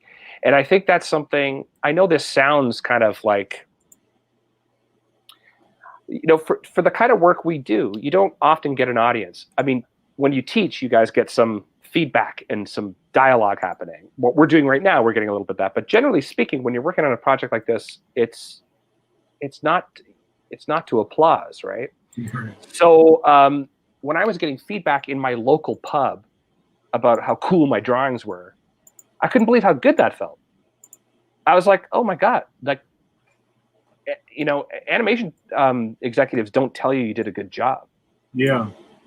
So I loved that, and I loved that engagement was here with Kickstarter and both on my Instagram too, is that as I was posting pages and videos of me inking and stuff, I was getting all these conversations going, these back and forths, and it really did feel like a little community. It really feels like Michelle Vrana and I are like right back grassroots doing what we did at the very beginning again. And if you can get 500 copies of your book directly to the 500 people that might have found them in the shops anyway, that's fantastic. Plus, we have some awesome devoted comic shops that support this, and we were able to get them books too. And going forward, so we don't know how. I mean, I don't know what Michelle envisions. I think we're kind of winging it. It's like right back to faking it again. Mm-hmm. But this might be a model that works ongoing. Maybe we just keep Kickstartering. I mean, we are going to try it again for the second issue and see what happens.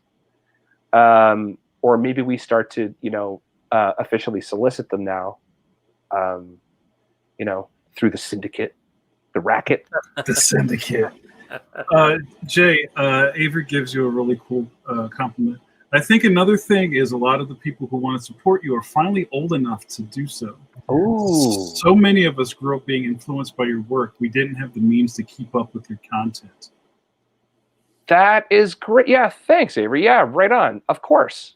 Yeah, that didn't actually occur to me. And that was a really interesting thing. You bring up something really interesting there too, is that this Kickstarter campaign connected to the Instagram account, it was actually uniting different audiences. Mm-hmm. So some of my backers are like old comic book artists from back in the 90s that I knew and worked with, and they knew me from that, and they didn't really ever watch Secret Saturdays. Maybe they didn't have kids or they missed it or whatever.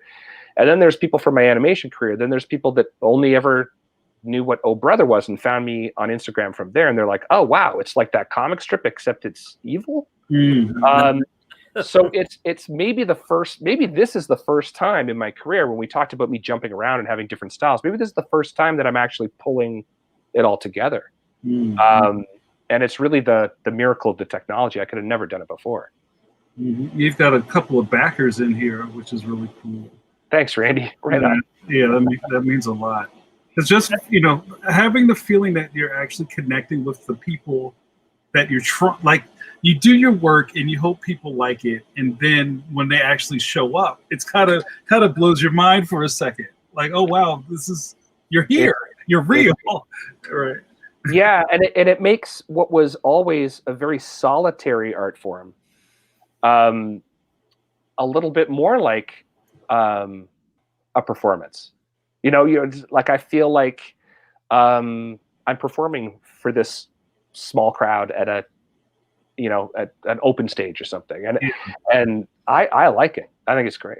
Yeah, that was I would say that is the thing that I noticed. It might have been one of the biggest differences between comics and animation is that cartoonists are just like a guy in a room, a gal in a room, just sitting there doing your thing. And animation is this like a factory. It's like a factory Yeah. of people, sometimes several factories, because you got a factory in LA and then a factory overseas somewhere, you know? Oh yeah, that was a big problem with, yeah.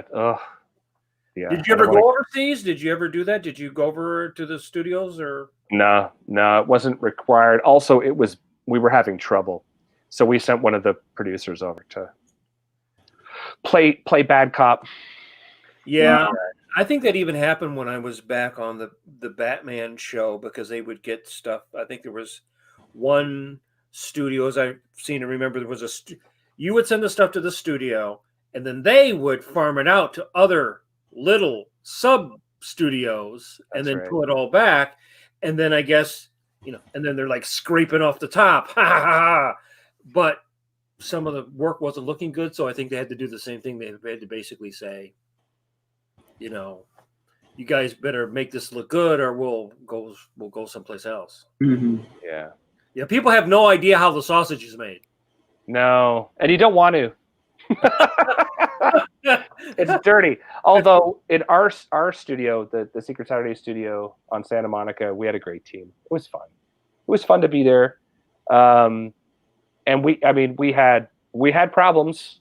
Not so much interpersonal, but I think even though I don't want to get into it, but even though we were non-union, and a lot of those are, we had some of the staff try to unionize while we were doing it, which would have shut down the show. So that was a difficult conversation to have as a pinko Canadian, to just be like, listen, with your free health care. Yeah, I was like, listen, I get it, I really get it. But for the record, if you do that, like, Cartoon Network's not going to let that happen. We're going to be shut down. So, yeah. Yeah, I mean, every show that I've worked on, except the last one, which is Batman Brave and the Bold, they were all non-union studios showing on a union network. Exactly. That's the workaround. And it is shitty.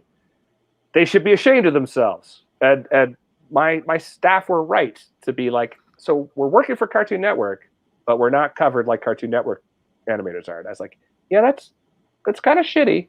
Mm-hmm. Yeah.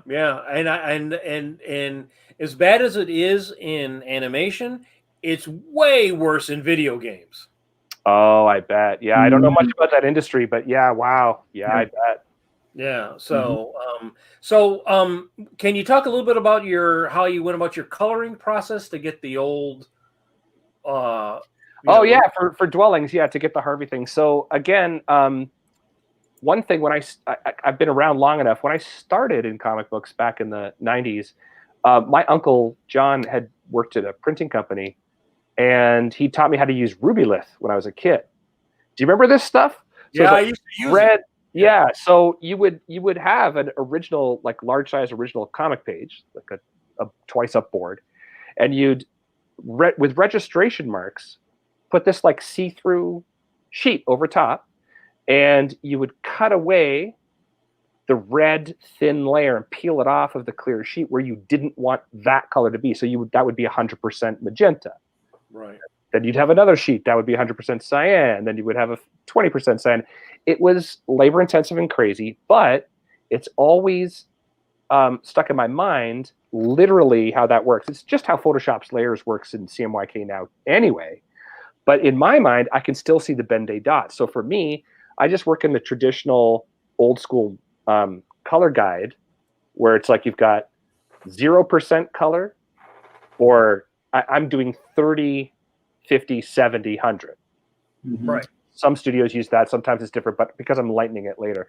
So so on this page here, so it's 100% cyan and magenta in the logo, 100% 100% yellow and magenta, and then 100% yellow in the sky. So I'm doing it like that. When it's all colored, I keep the black plate separate, and when it's all colored, I just basically pixelate it into the dot tones. at like I think 4 or something is what it ends up being closest to what the books were like. So I'm faking the 4-color look on Photoshop. That's it. And then I can go into the magenta plate and like off register it. Right. I could like just drag the whole plate over, or sometimes just shift the black plate. And then once that's all done, I lighten the color by about 30 to make it look like it's faded. And then we just throw in like like I scanned old comic book pages to get that old newsprint tone. It's pretty simple, but it really looks like a faded comic book. Yeah, it looks great.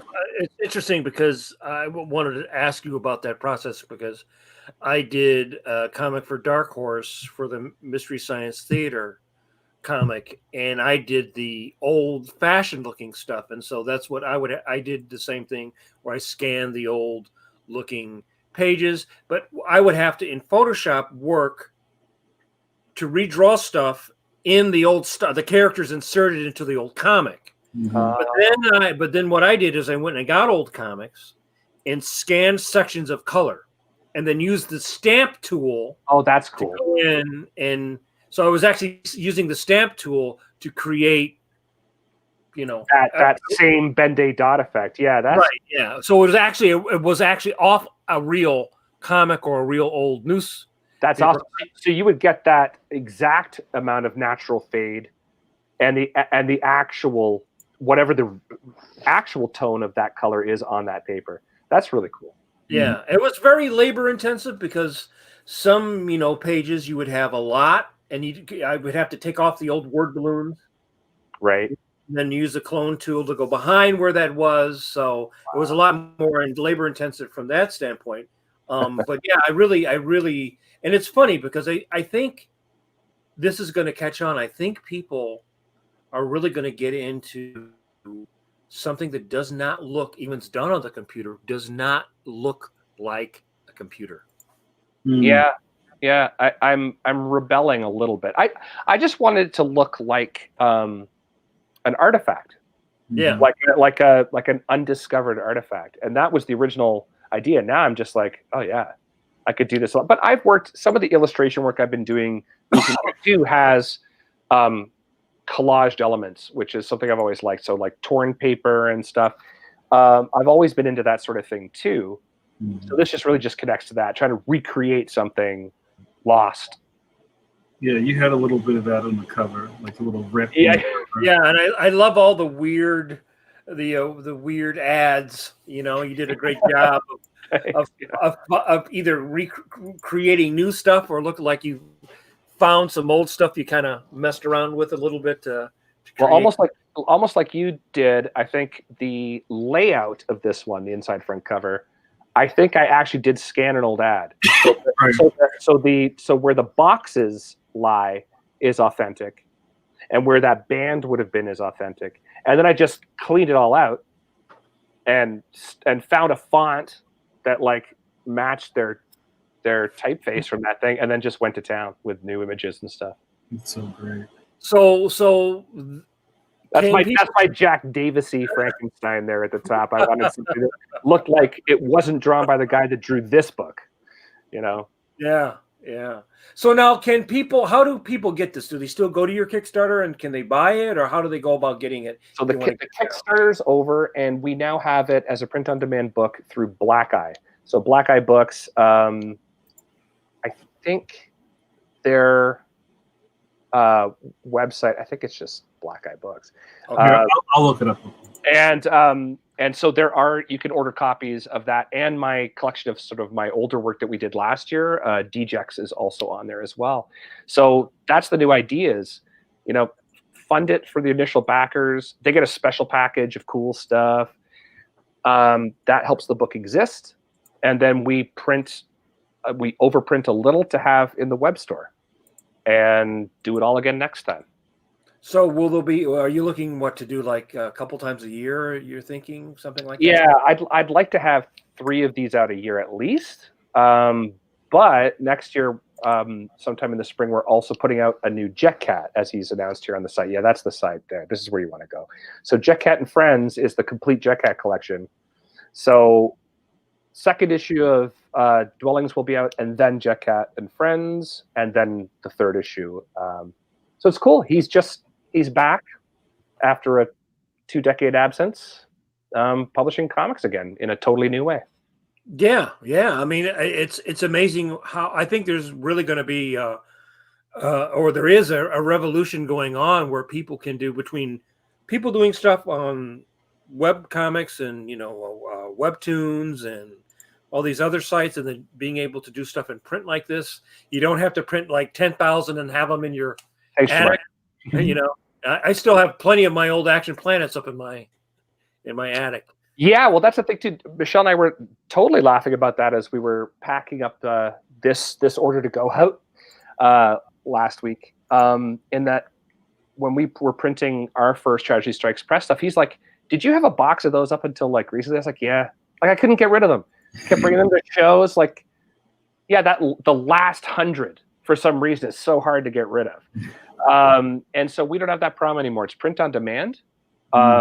If we've now paid ourselves for our work on the project, and now if we run out of the first edition, we can print more. If we get 10 orders, we print 20, right, and then we do it all again.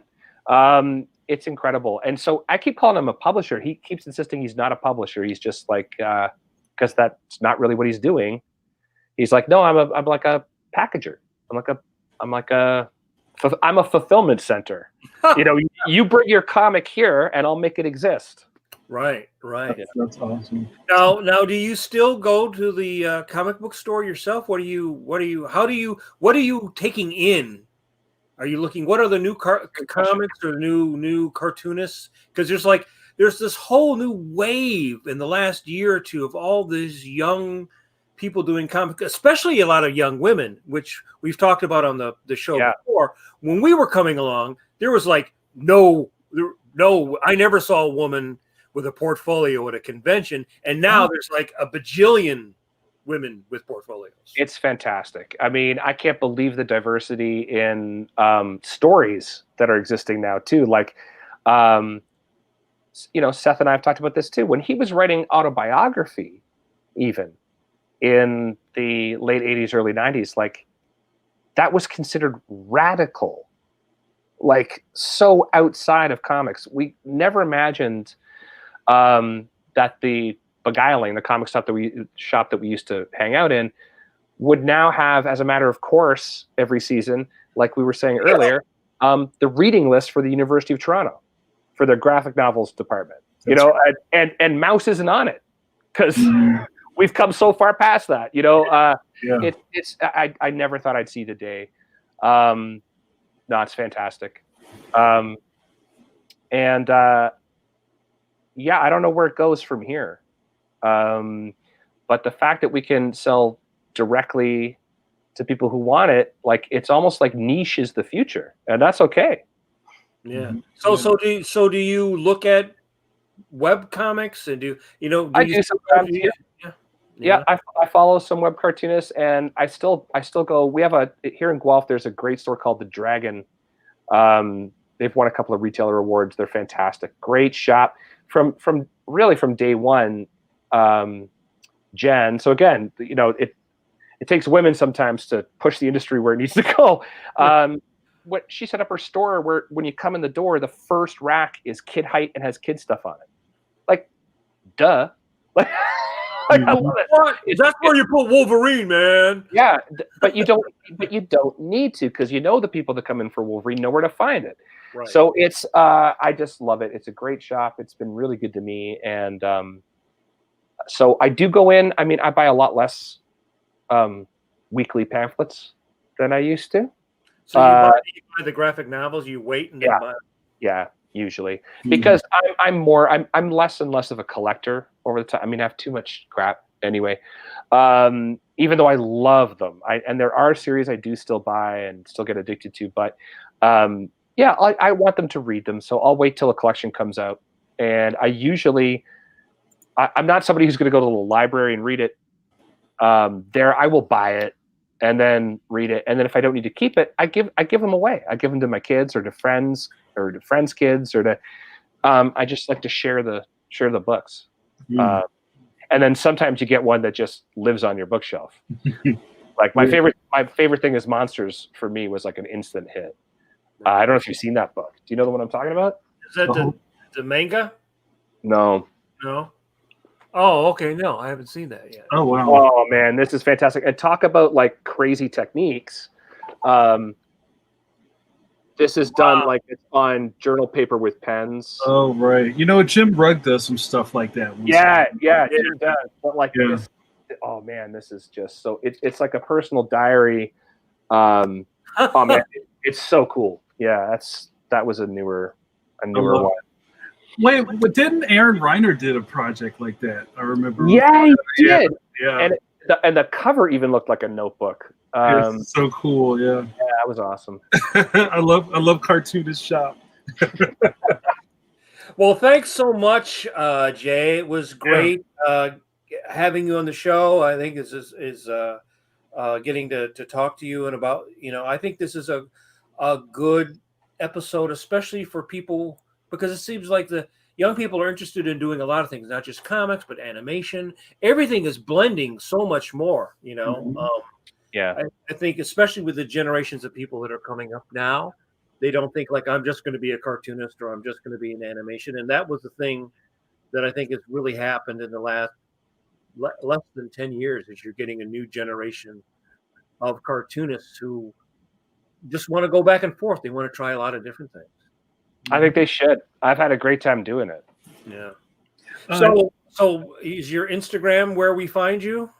Mostly? Yeah, that's my number one go-to social media. I like posting and drawing almost every day, something anyway. Yeah, I like it because it's a visual format. Are you easy to find on Insta? What's your handle?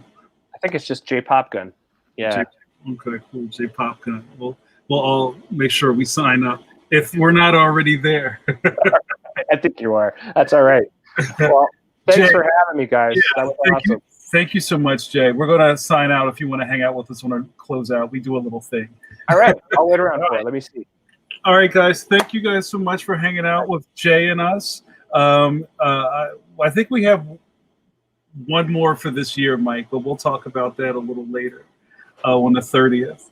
We had a fantastic time doing this show over the pandemic.